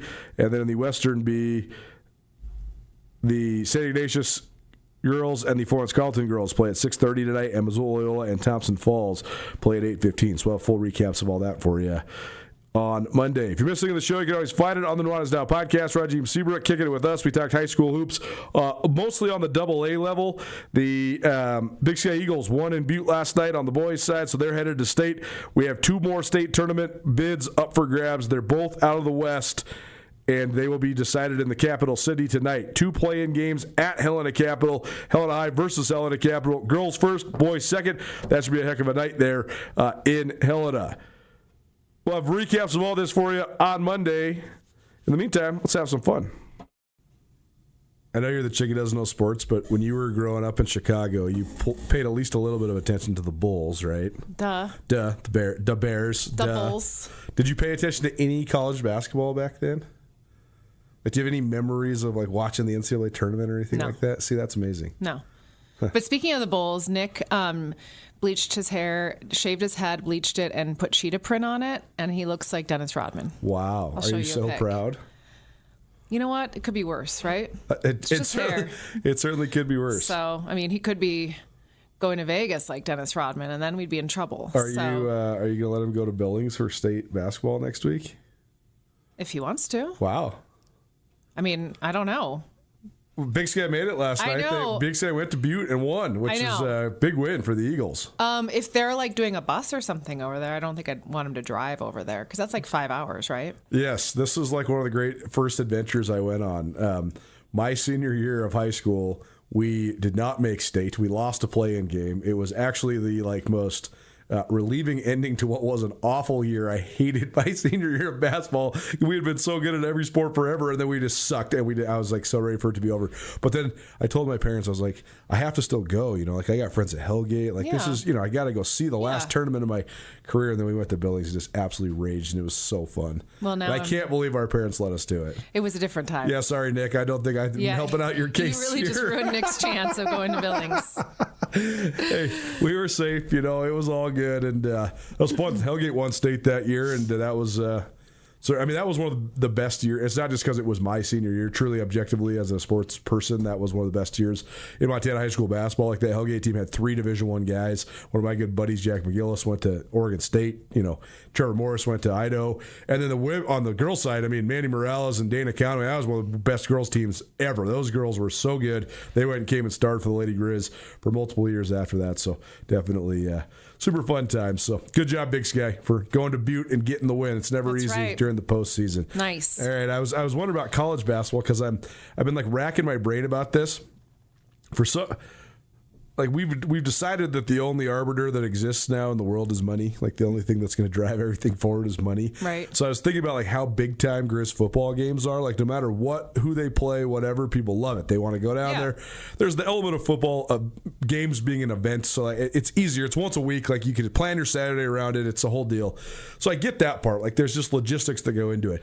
But I was thinking like, if the Grizz or the Cats, either one, if they were ever to like go to the NCAA tournament and win a game, that's a way bigger deal on a national stage than winning playoff games in the FCS versus other small schools.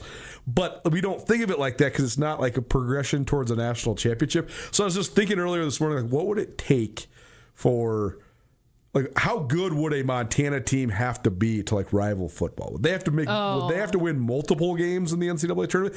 Or maybe because money is the arbiter of everything, it'll never happen. Like maybe there is no scenario in which like Grizz basketball is as big as Grizz football ever again. Well, don't you feel like, and again, I know nothing, but aren't there some schools that are like Duke, it's basketball?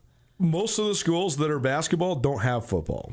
Does Duke not have football? They do. Oh, they're just not very good. Okay, well, that's what I'm saying. Yeah. Like, so maybe it's Duke and North Carolina are like the examples where they do have football and their football teams have been competitive, but they're still basketball schools. Yeah. But like most of the other like basketball schools, Gonzaga and Marquette and like, you know, Loyola Marymount, Loyola Chicago, like those schools don't have football. That's part of the reason why they're great in basketball. Because they can pour all the money into it. Let them have that. No, totally.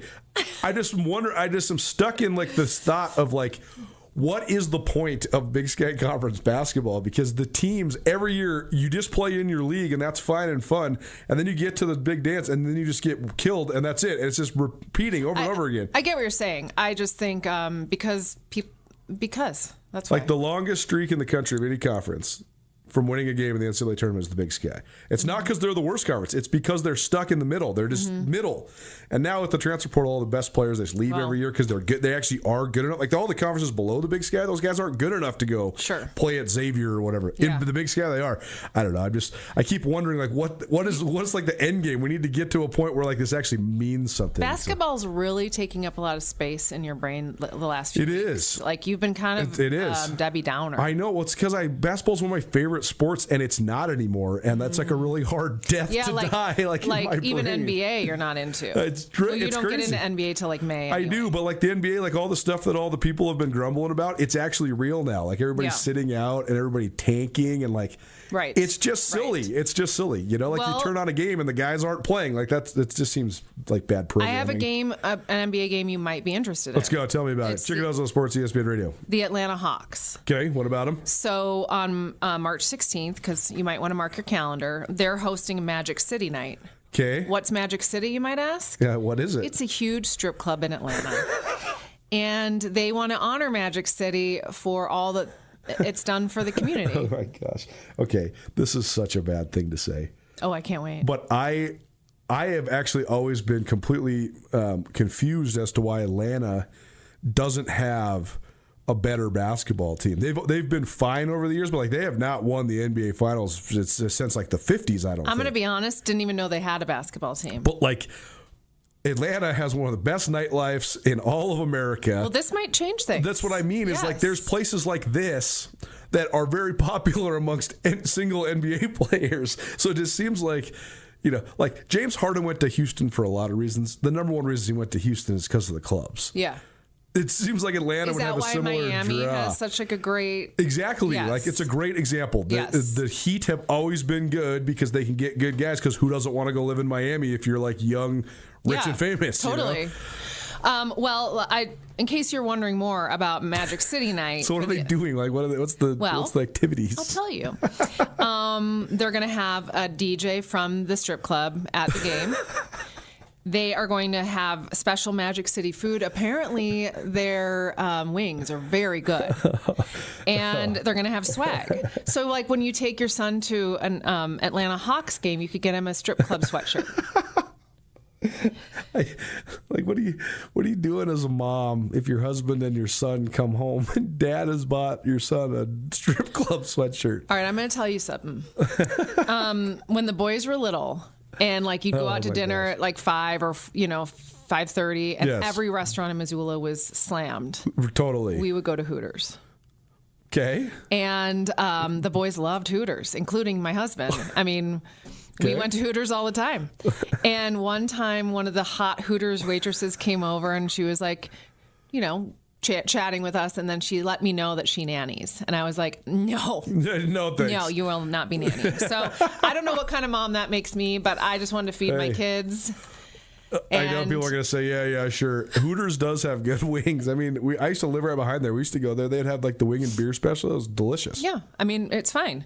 I'm also confident enough in myself to not worry about a Hooters waitress, They also, funnily enough, gave balloons to the kids when they came in, and I was just like, balloons for the dads and the kids. Amazing. Anyway, the Magic City night for the Atlanta Hawks is the highest selling game so far. I can imagine. March 16th, in case you are interested. That's what I'm saying. Like, I just feel like it's confusing to me that like Atlanta and New Orleans don't have better basketball teams, because it just seems like guys that are like young, rich, and famous would love to go live in those cities because it's just so fun to like. I don't think I'd want to live in New Orleans. Yeah. I think that would be a hard place to live. Just because of the hurricanes? Well, but also like I think that's just too much partying. Sure, right. Well, and that's the other side of the coin, right? Is like this is the Arizona State proxy. Literally was just going to say right, Arizona like why State, isn't Arizona State good at everything? Well, it's because everybody's just partying all the time. So like, why wouldn't you? Yeah. It doesn't really matter. It's also why I did not go to Arizona State and I went to NAU, because I was like, at least I know it's only Thursday through Saturday. Right.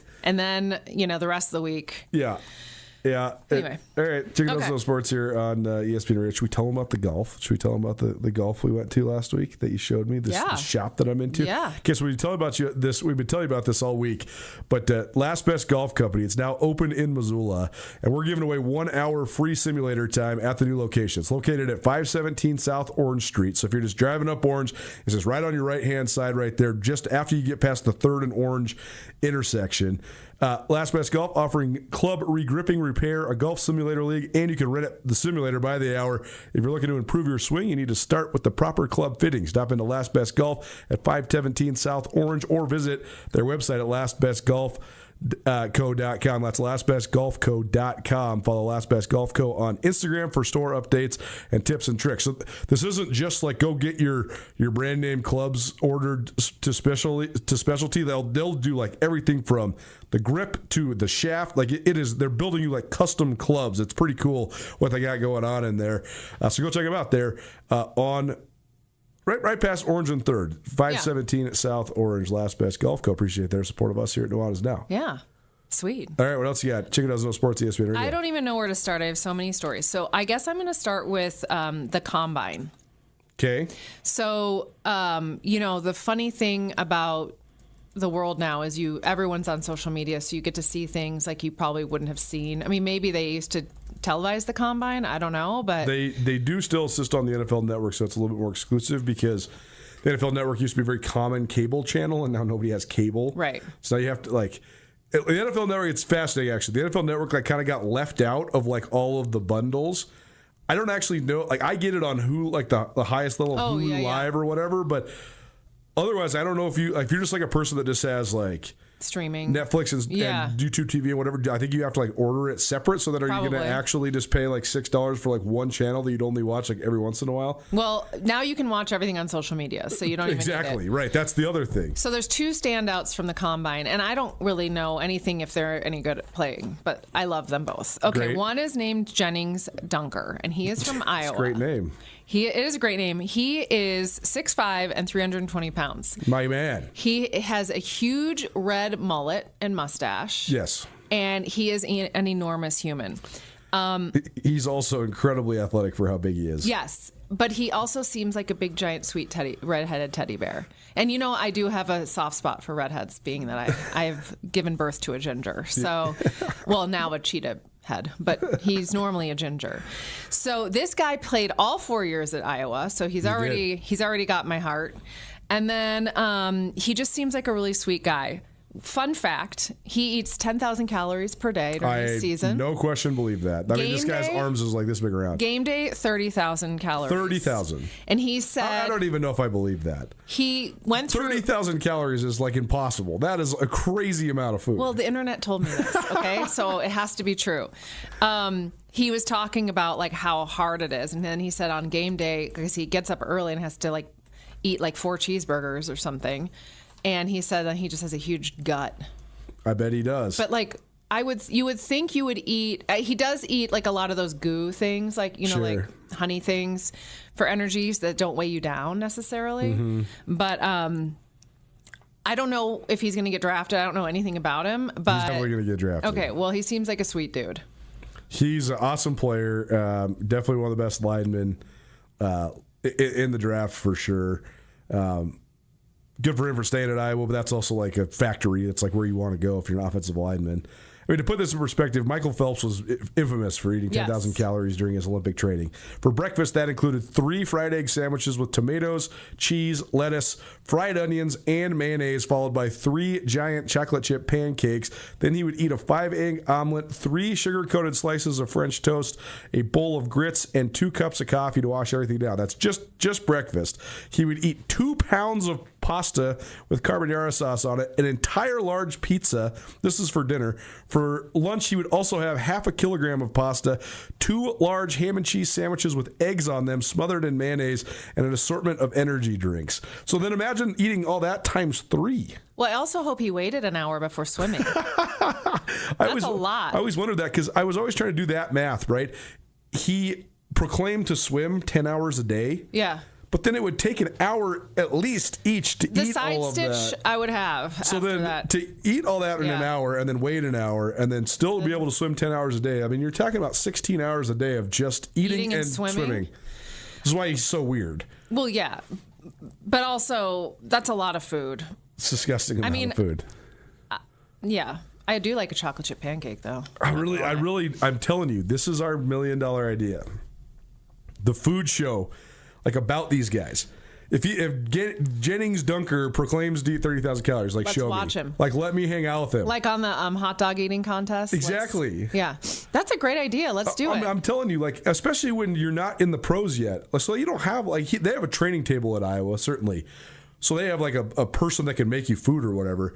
But it's still like such a task to be able to eat, like to have that much food on hand, and like how do you even compare it? I thought I spent a lot of money at Costco. I can't even imagine what his poor mother has to If he spend. really is eating 10,000 calories a day and then 30,000 calories on game days, so that means he's proclaiming to eat what 90,000 calories a week. That dude is spending like $8,000 to $10,000 a month on food for sure. Well, I hope he has a good NIL deal, and I hope he gets drafted. Hey, here's the deal. If this is going to make you a first-round pick, that's totally worth it because he's going to make like $50 million. I hope he pays his mom back for her grocery bill, though. He probably certainly will. Carol, check us out Sports here on ESPN Radio. All right, what else you got? Okay, so another cutie pie from the Combine is Texas A&M player Casey Concepcion. Okay. He, I guess, is a great player. But during his interview, he doesn't normally speak to reporters, and he spoke, and he has a stutter. And he was so sweet, and because the world is disgusting, people made fun of him online, and it was horrible. And he came out and just said, I don't normally talk to reporters, but I decided basically if I'm going to go to the NFL, I've got to do this, and I want to be a role model for people who can't speak in front of large crowds. And he's been on a few podcasts, and he just seems like such a sweetie. And whoever feels the need to write mean things to anybody online, there's some people here I'm talking to directly. Stop it. It's so rude. This kid is just a sweet kid, and he's got a stutter. Who cares? Like, let him live. Indeed. Let him live, no doubt. Anyway, so keep an eye out for him. I think he will be drafted too because I'm pretty sure he was good. And now he's got a huge social media following, which is great. So he'll, even if he's not drafted, I think he'll... Oh, he's getting drafted. He's got a first-round grade, so guy's going to go make a bunch of money. Yeah, I don't know these things. I just know the little side notes. So good. I will be following both of these players. Yeah. Until I forget. I also don't think that these guys... Yeah. It's a bummer to have an affliction like that. I don't think it matters at all for his NFL stock. No. He's big and fast, and that's all that really matters. It's more just that like people were mean to him, rude. and it's just like, God, get a life, people. Man. Okay. Anyway, speaking of the NFL, our buddy Logan Paul. I don't know if you remember a couple weeks ago, he and Tom Brady got into it about how he thinks he could beat them at the Fanatic flag football game. And Tom Brady's like, no, you can't. You're a great athlete, but you're not going to be able to, you're not better at football than any of these guys. Well, now he has decided he's going to challenge any current NFL player to $1 million fight. Oh, this was going crazy on Twitter yesterday. Yeah. So they each have to put $1 million in an escrow account, and then whoever it is flies to Miami to fight him. Some people are taking the bait, but they want to make it into spectacle on Netflix or whatever. And he's like, no, I don't have time for that. I'm busy being a douchebag. I have to just fight you in my gym. We can have cameras. We cannot have cameras. Not sure where things are with this. Now, obviously he's a strong man and he can probably fight someone. Yes. But if Jennings Dunker, 320 pounds, 6'5", came in and tried to fight him. It's really hard. It's really hard because, the conventional wisdom that just the biggest guy wins the fight, it's not as true anymore because people just don't fight. Yeah, most young men used to fight. You just would get in fights. Scrappy. It's actually probably good for society that doesn't happen as much anymore. I don't know. Yeah, I think we need a little. I mean, I'm not condoning fights, but I do think it's okay to fight if you need to. If you know what I mean. You just got to know how to fight. Well, yeah. I mean, I think people need to let out totally their stuff. Here's sometimes. the problem. I'm not bragging about myself or anything, but my dad is a 5th degree black belt in Taekwondo. So we grew up training and boxing and fighting our whole lives. So then when I was a young man that got into fights, I was good at what to do. I was good at fighting. But now, if I got in a fight with somebody that never been in a fight, that would be a bad situation for me because I would it could result in really bad consequences. Right. And then everybody goes to jail. You know what I mean? One of my buddies was all heated a while back, last fall, and he's like, "We got to go get in a fight." I was like, "Bro, we cannot get in a fight." I was like, "We cannot go get in a fight." He was so mad at this one person. He's like, "We got to go fight him." I'm like, "Dude, it's 2026. We cannot fight." There's you can't. No. But that's the part is Jennings Dunker has probably never been in a fight. Yeah. Whereas Logan and Jake Paul, they train boxing all the time. So even if somebody's bigger and stronger and more athletic and all that, they're better at boxing. Sure. So that's the part where this gets all hairy, right? I mean, this is where those guys made so much waves because they would fight non-boxers in boxing, and they would be able to compete and or even win because the rules were different than those even pro fighters were used to. So I don't know. It is such a fascinating shtick. I just don't know what to think because boxing has lost so much popularity. But these guys are somehow saving it, even though it's a total gimmick and it's WWF style. I think I think Tom Brady made him feel stupid, which is not hard, I don't think. But and now he's like, "Oh yeah, you can play football, I can fight, let's fight." And then that's what it's become. And then I would imagine most current NFL players, their handlers are like, "Don't do this, because this is it's stupid. A lose-lose You're not, situation. yeah, exactly." So, I bet you there is a few NFL players out there though that have fought and or have trained in this to stay in shape or whatever. Yeah, those are the guys you don't want to mess with. No, Aaron Donald, for example. I think I remember he used to train like this. And if Aaron Donald has any boxing acumen, he is going to kill these guys because he is 10 times stronger than they are. Yeah, I mean he's stronger than everybody. So, well, we'll see. We'll stay tuned. Speaking of the Fanatics flag football game that was supposed to be in Saudi Arabia, they have moved it to California. Okay. Due to the situation in the Middle East. So, right. In case anyone was wondering. Yeah. Now I don't know what that means, because these Saudis are putting on the fight, but then they moved it to California. So.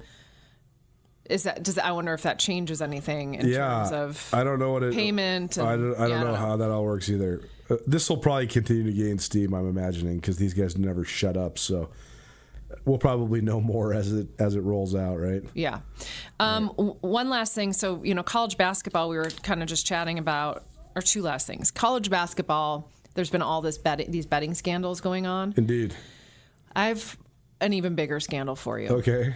Cal State Bakersfield basketball coach, gosh. not the head coach. This is unbelievable. Just a coach. Kevin Mays. This is unbelievable. He is under investigation for being a PIMP pimp. I was down on campus yesterday, and I was walking I was going from Grizz basketball, doing interviews there, to then upstairs to do Grizz football press conference, and I saw a couple of the assistant basketball coaches for Grizz men's basketball, and I was just like, boys, you've been looking into a different side of work like that. You've been thinking about this? And one of them was like, are you kidding me? He's like, can you imagine what you'd have to, like, what your boss would say? And I was like, can you imagine what your wife would say? Right. Crazy. So these guys are literally running a pimp ring. I didn't even know pimps were real anymore. I thought OnlyFans got rid of pimps. Well, OnlyFans only gives you so much. Pimps give you the real Black thing. eyes. Yeah, well, they give you black eyes, yes, and crack. Okay. But they set up a sting. So someone got an inside scoop on this big pimp, and so they set up a sting and caught him. And then when they investigated him and searched his house, he had drugs, guns, all the pimp, accessories. Man. And so we'll see what happens. But also, Crazy. Cross state lines. He's pimping all over. He's not just pimping in Cali. Yeah. Not just This is Bakersfield. Four different states. Yeah, not just a Bakersfield pimp, which is another level, I'm sure. I just don't understand where people find the time. Like, being a college basketball coach is so time-consuming already. So then how do you also have time to run pimp rings in 4 different states? You know what? That's a great way to look at it. What a good work ethic he has. Man. People don't work anymore. And this guy is out there working. Hey. Well, I mean, it's like all the guys that used to sell pot in college, right? Yeah. Like 75% of them now are like millionaires. Right. Like they all got done trouble back then, and now it's just like... Or they didn't get in trouble. Either they kept doing that, and now they just own like the big weed companies, or they just figured out another way to do entrepreneurial business. It's all about sales, baby. It's pretty stunning. Carol Chickasino Sports here on ESPN Radio. What do you want to tell them about this week? You did such a good job last week. Okay, all right. So I'm thinking about this because I actually have some stuff to say about this, but I probably don't think it's for this platform. But all I know is that, like, basically all energy is going to become solar energy. Like, all the electricity is going to become solar. Like, this is kind of how it goes. So Nano Roofing Solutions, your roof takes a beating. Montana sun, wind, rain, and snow, and most asphalt roofs start aging between 8 to 10 years. They have roof solutions for you. They also have all sorts of ways that they can lower your monthly electric bills with their solar energy. It's a cool company, cool place. So call Freedom Roof Solutions today. Schedule your Nano Roof Sealer appointment or your solar consultation. Take control of your energy and your budget. Nano Roof Solutions. Appreciate them for their continued support of Chickasino Sports. And if you want to learn more, go to gofreedomsolutions.com. Very good. Anything else this week? I have one last story that really, really grinds my gears. Okay. Mississippi has passed a bill. This is unbelievable. Saying that NIL athletes will have no income tax. Just NIL athletes, not teachers, not doctors, not nurses. Poorest state in the union. Most upside-down education system of any state in the United States. Giving their athletes... We're giving tax cuts to Ole Miss and Mississippi State football players. Yeah. But that's it. That's it. Not the garbage man. Nope. Not the nurse. Nope. No not teachers. The teacher. Not the special ed teacher. Mm-mm. It's crazy. And that's what... It's crazy. That's what grinds my gears this week. It's crazy. It's honestly disgusting. Yeah. One of the most fascinating books I've ever read. Bruce Feldman, Meat Market. It's all about just what college football was 20 years ago before it was actually legal to pay people, but still everybody was getting paid. Yeah. But it's through the lens of Ed Orgeron, who was the head coach at Ole Miss at the time. Ole Miss was like trying to keep up with the Joneses, but they hadn't really risen yet. And Alabama and Auburn and all these schools were so blatantly like cheating, paying players, but there was just no regulation of it. But I learned so much about the state of Mississippi by reading that book. And there's crazy, crazy stuff going on in the state of Mississippi in terms of education and the way that they pass people through and like the lack of resources that they have and how that affected a lot of the recruits that were coming out of there. I just don't understand why we do this.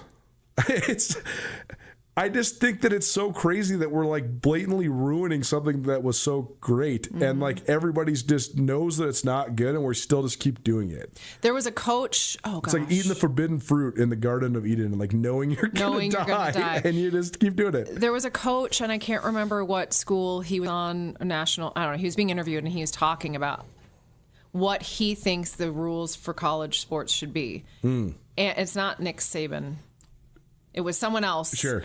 But I feel like a majority of the coaches agree, this is not working. It's not working. So I hope maybe there'll be some change because maybe more people will stand up for what's right. Yeah. But yeah, so if you want to go not pay taxes, go play football in Mississippi is really what we've learned here. All right, there you go. Checking out those sports here on ESPN Radio, probably presented in part by Hot House Yoga. How's the Hot House this week? It's great. Good. I got nice and sweaty, and you're still haven't been there. Well, we're coming. Okay. Hot House Yoga, Missoula.com. Sign up for a class. You will not regret it. You just feel so good after. And we're getting into spring. We're getting into summer. Tone those bodies, guys. Come on. Get it together. Get the sweat on. It's Matthew McConaughey. Get a sweat in every day. You'll live forever. That's right. Checking out those sports here on ESPN Radio. Thanks, Carolyn. Thank you. We will take a break, come back. We'll talk some lacrosse and some high school hoops on the other side. Don't change that dial. Keep it right here, 102.9 ESPN Radio. Hi, this is Johnny with Last Best Golf Company. I started my shop in my garage with one goal in mind, to deliver tour quality club fittings and precision builds to golfers across western Montana. We have now outgrown the garage, and we are now located at 517 South Orange Street in Missoula. Spring is right around the corner, and now is the time to book your equipment consultation and make 2026 your best season yet. Visit us at our new shop on Orange Street or check out lastbestgolfco.com. At Last Best Golf Co., we don't just sell off-the-rack golf clubs, we build pure performance, custom fit for you. The wait is over. Grizzly Disposal is now offering no-sort recycling. No more sorting and dragging it across town. They'll get it right from your house. Cans, cardboard, and plastic all in one bin. Handled by Grizzly Disposal. Visit grizzlydisposal.com to add on recycling to your plan or to switch over to Grizzly Disposal today. Give them a call, 541-7171. That's 541-7171. The best trash removal service in town just got better. Grizzly Disposal, the only bears that should be in your garbage. Missoula Fight fans, get ready. Fusion Fight League returns to the Adams Center March 7th. 15 fights, 5 title fights, and a bare-knuckle feature fight. In the heavyweight main event, Holston's Braden Peterson throws down with Mount Vernon's Juan Figueroa in a clash for the pro heavyweight ranks. Doors open at 5, prelims at 6, and the main card starts at 7. Don't miss the action, Missoula. Reserve your seats now at GrizzTix.com. This event made possible by Stokes and Montana Moon Rockets. The Press Box is the place to watch all your favorite sports. In the heart of Grizz Country, Press Box has great food and drinks with happy hour and lunch specials every weekday. Don't forget, Press Box has the best happy hour deal in town, Monday through Friday, between 4 and 6, $3 draft beers. That's right, any draft beer at the Press Box, from domestic light beers to IPAs to everything in between, $3 drafts between 4 and 6, Monday through Friday at the Press Box. Press Box also has 2 sports bet machines, so you can always get your bets in before the game starts. The Press Box on Broadway and Van Buren in Missoula. Hey, it's Krista. Join me every Thursday on the 3 o'clock hour for the Krista Red Pass Show, where sports take center stage and stories come to life. I can't wait to bring you in-depth conversations with sharp analysis across the world of sports every Thursday. The Krista Red Pass Show, breaking down the game, elevating the story, championing the female voice. Tune in to the Krista Redpath Show every Thursday from 3 to 4 p.m. right here on 102.9 ESPN Missoula. In Hawaii, a Montana license plate is unusual, but our state allows crew members of the USS Montana, home ported at Pearl Harbor, to display a specialty plate honoring their fast attack submarine. You can as well to support all who sail aboard SSN 794 in defense of our nation. Switch to a personalized USS Montana plate anytime. Check the Montana Motor Vehicle Division website or ask your county treasurer. It's Nuanez Now on 102.9 ESPN Missoula. Watch the show statewide on SWX Montana Television.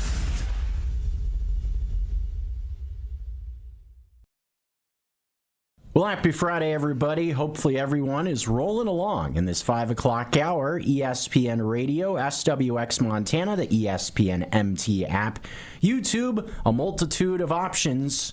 Hayden Smith and Jeff Safford in studio at the Missoula Broadcasting Company. I know Hayden Smith is chomping at the bit to talk about the NHL. Big day in the NHL, thinking about the trade deadline just passing at 2 p.m. this afternoon, local time, and some moves definitely being made around the NHL, especially teams I felt in the Western Conference making that push to try to get to the Stanley Cup. It is such a huge gamut of teams that are contenders in the West, but teams are trying to load it up. We'll talk about some of the winners, losers, and more from the trade deadline. But also some fun here in the Garden City of Missoula.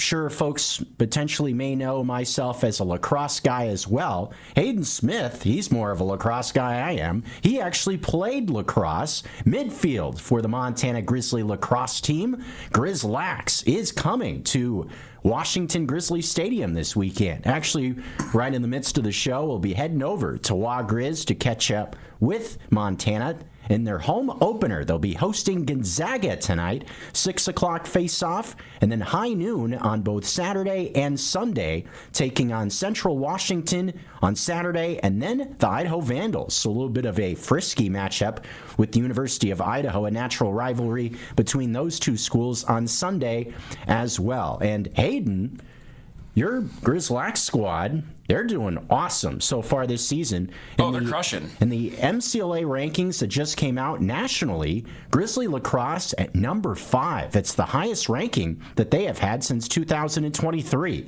Great stuff for Tucker Sargent and the Grizz. Yeah, I mean, fantastic stuff by the team.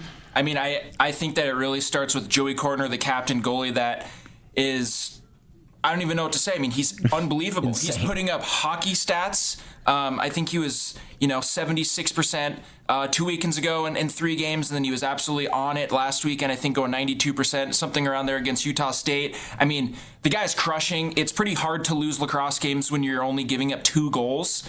That's just ridiculous. And yeah, man, I mean, I'm excited. I love seeing Ace Sadeskin's local Missoula kid. He's really stepped up, looked really good recently. It's good to see Bo Sterling back on the field. He's looked fantastic. Reese Barron, he's been great. I mean, the team's just humming, man. They're just humming, and it's a lot of fun to watch, and I expect nothing less than that from them this weekend as well.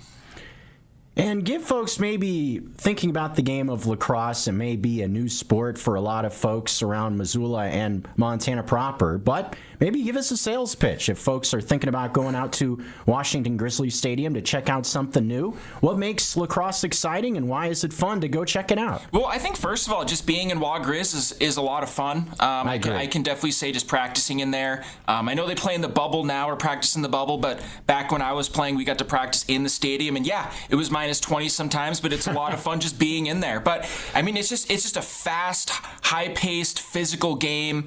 And people maybe outside of Montana maybe don't think about lacrosse as much, but this is a very strong team. I wish we had more representation for Montana on this roster. We did have a little bit more of that when I was on the team, but we still have a lot of local kids. But I mean, if you just love a physical, fast game, I think you'll enjoy watching lacrosse a lot. Offensively, it's pretty similar to basketball in that way.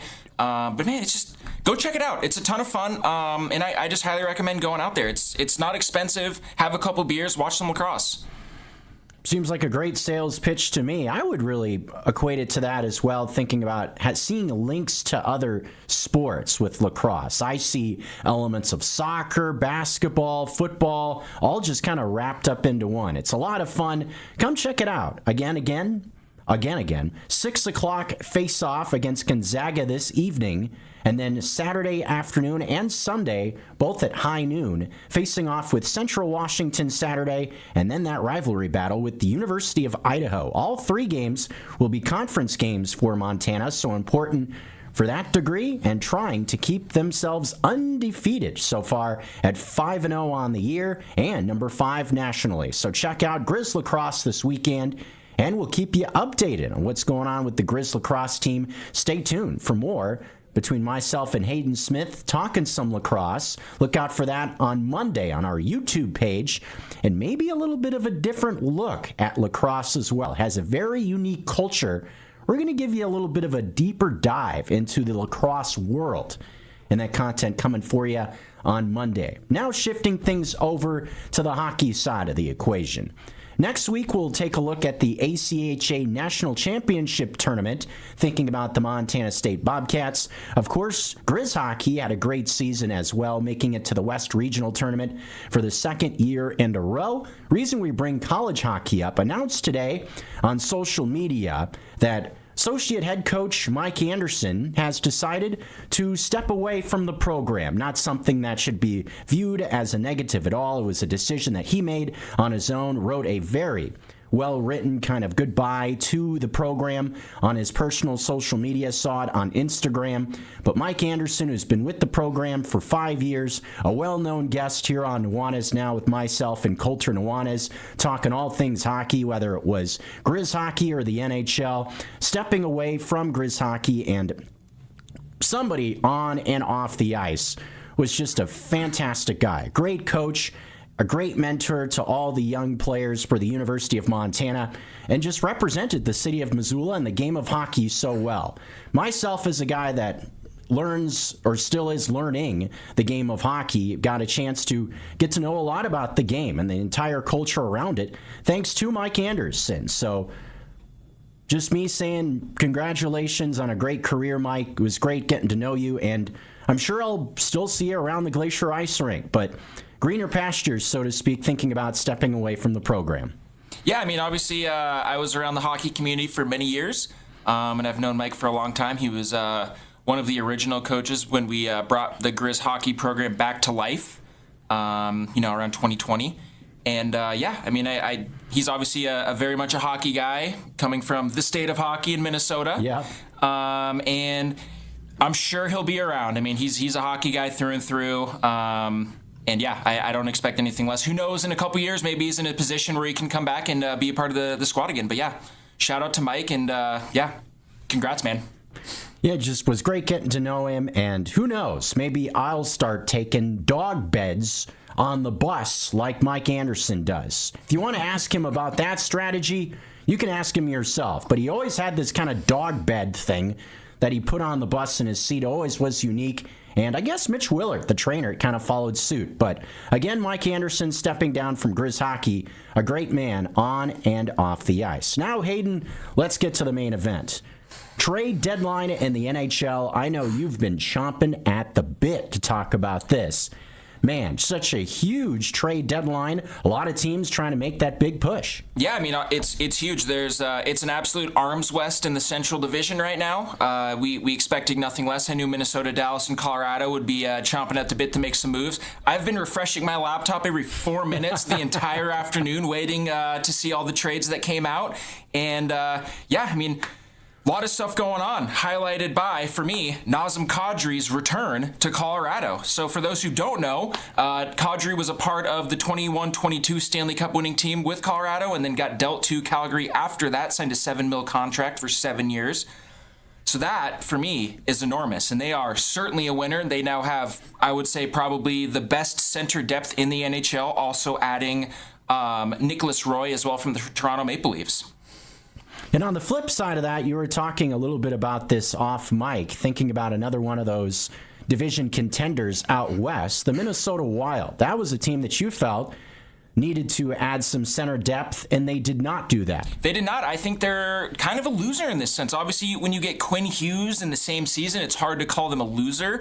But I thought Vincent Trocheck certainly was going to Minnesota, and especially now seeing what Colorado has done and the center depth that Dallas does, I think that's going to be a spot that Minnesota struggles a bit. And it's going to be, I'm curious to see what they're going to do there. But yeah, I definitely think that they're definitely a loser in what is truly an arms race in the Central Division right now.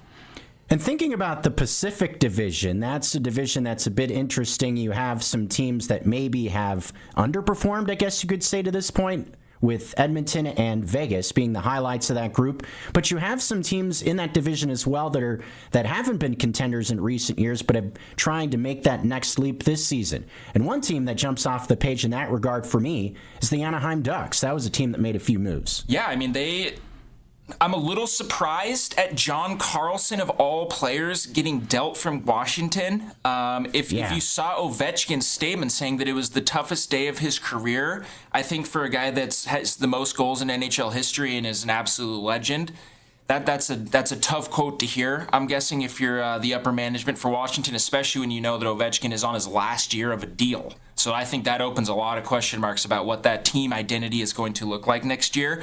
But anyways, yeah, the Anaheim Ducks, I mean, they already had grabbed Jacob Trouba as well from the Rangers last year, and now they got Jackson Lacombe. They add John Carlson. I think they shored up their defense pretty spectacularly over the last couple months here and last year, really. They're going to be interesting to see. The Pacific is definitely wide open. Another team that I think maybe could have done a little bit more in the Pacific was the Edmonton Oilers. I think McDavid is probably a little bit disappointed in the performance from his team. Yeah, you add, Colton Dach and Jason Dickinson, but those are really depth pieces. And when you see the things that Colorado is doing, picking up a guy like Nazem Kadri, you got to wonder if the Edmonton Oilers upper management really thinks they have it in them again this year. And you got McDavid on a 2-year contract at 12.5, so that's going to get interesting, man. Next year is going to be a big one for Edmonton. If they don't go all in next year, we're going to see if McDavid sticks around, and that's going to be a really interesting storyline going into the next deadline and seeing where they are. Talking NHL trade deadline, Hayden Smith and myself, Jeff Safford, here at the Missoula Broadcasting Company. Now, of course, at ESPN Missoula, you may be very familiar with the team from the Emerald City, the Seattle Kraken. What do you think about what the Kraken did at the deadline? Yeah, I mean, I think they did what they needed to do. I think Bobby McMahon's a great addition for them. He's a very speedy center that I think is going to add a little bit more talent and skill to that roster. I mean, they're not really in a position right now where they're going to win the Stanley Cup this year, so I don't think that they necessarily had to just go all the way in, especially, like I said, when you're looking at the Central and you're looking at Colorado, the Stars, the Wild, the Edmonton Oilers and the Golden Knights, sitting ahead of you in the standings. Like, do you really think that this is going to be, or that the Kraken really can make that push? In my opinion, no. But I do like making these additions like Bobby McMahon, because that's not a guy that they're going to, have as a rental and then have him leave next year. He's a guy that's on $1.5 million cap space, I believe. So that's going to be a guy that sticks around and, just add those little pieces, maybe one or two every single year. And looking back at it, now you've put together a pretty solid roster. And I think that's what the Kraken are trying to do here. And I think they're headed in the right direction. We'll continue to follow the Seattle Kraken, of course, with live broadcasts of Seattle Kraken hockey right here on 102.9 ESPN Missoula. We've been talking a lot about the Western Conference. And the one team specifically we haven't touched on from out east is the Tampa Bay Lightning. They surely seem to be in a spot where they're locked and loaded there in the East to make a push. Yeah, I mean, they didn't make a ton of trades in this trade deadline, but quite frankly, they didn't really need to. They're not that separated from winning a couple Stanley Cups. They still have most of the superstars from that time, including Vasilevsky, who's one of the best goaltenders in the world, Nikita Kucherov, who's clearly one of the best forwards in the world. They got Victor Hedman coming back. They got Braden Point. I mean, they got great players. And so adding Corey Perry, I thought was a great addition for them. The last time Corey Perry played on the Lightning, they were in the Stanley Cup. And funny enough, it was actually against Colorado. So you have Nazem Kadri coming back to Colorado. You got Corey Perry coming back to the Lightning. That's a really kind of fascinating thing. And man, could we see a rematch of that 21-22 Stanley Cup final between Colorado and the Lightning? I think that's actually a very realistic possibility at this point. Well, it seems like a perfect segue now that we have the trade deadline in the rear view. Hayden, who are some of your favorites to make a push here towards the end of the regular season and further in towards the playoffs? So when you say make a push, like make a true push in the playoffs themselves? Correct. Well, I'd be foolish to not start with Colorado. They have some of the best players in the world in Nathan McKinnon and Cale Makar. You have the addition of Nazem Kadri now to shore up your third-line center. Brock Nelson's playing spectacularly. You add Nicholas Roy. I'm not really sure exactly how that's going to play out. I'd imagine he'll play that fourth center role. But they're going to be a team that's absolutely chugging. The Dallas Stars, that's another team that's going to be really rolling. I know Mikko Rantanen's hurt right now, but they're on a 10-game heater, and they are on fire right now going into the playoffs. very fun game tonight between those two teams at 6 p.m. tonight, Avalanche and the Stars. Yeah, that's especially gonna be awesome. Only being really a few points separated. If Dallas wins this game, they're only 4 points away from Colorado now with about 20 games left in the season, and that gets scary for Colorado, not wanting to play the Minnesota Wild in the first round. So I would imagine all three of those teams really, like, in terms of teams that have a true incentive to make a push in the regular season, those three teams are going to be it. The Pacific, I think the Golden Knights will kind of get it rolling. Mark Stone, per usual, always on IR. It's tough to have your captain being injured consistently. I think the Edmonton Oilers, this is what they do every year. They're kind of like the Florida Panthers. I don't think the regular season means a thing to Connor McDavid. I think that the only thing that really matters is that they make it into the playoffs, and they're going to make it into the playoffs. I think that's pretty much a certainty. I know that the points may not say that necessarily, but they'll get going again here. It's McDavid. I expect him to make a push into the playoffs, certainly. Well, a lot of fun storylines to follow as we push past the NHL trade deadline and inch towards those Stanley Cup playoffs. Teams trying to chase a trophy as we approach those spring months. Hayden Smith and myself, Jeff Safford, talking some hockey. Lacrosse, stay tuned for more Lax Talk on Monday. We will roll further in this edition of Nuanez Now after this.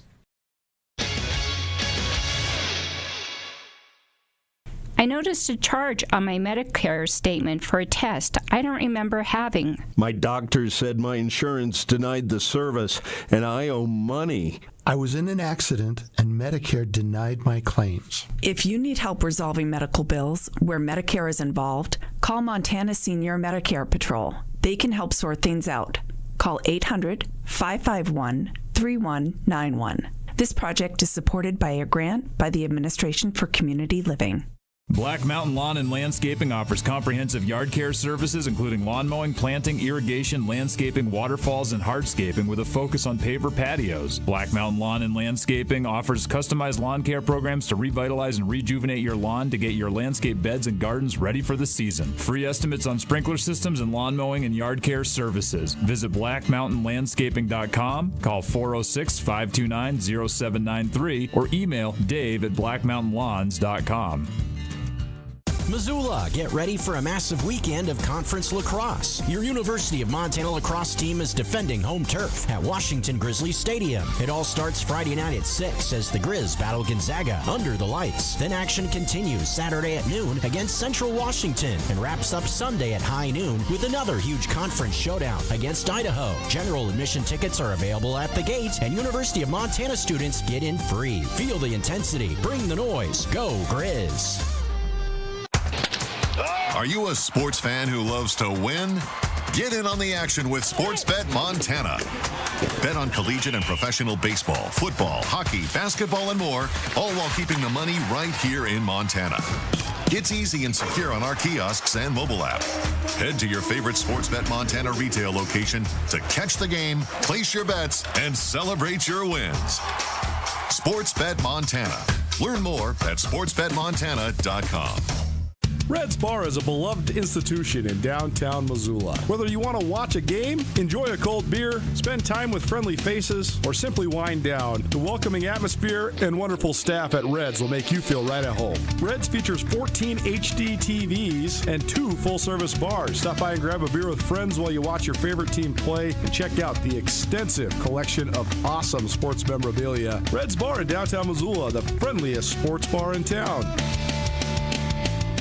Cold weather cravings? The Montana Club has got you covered with scratch-made comfort food to match every craving. From perfectly grilled steaks to satisfying salads, they're ready to handle your hunger. So grab a table with a reservation or keep it casual and order delivery straight to your door.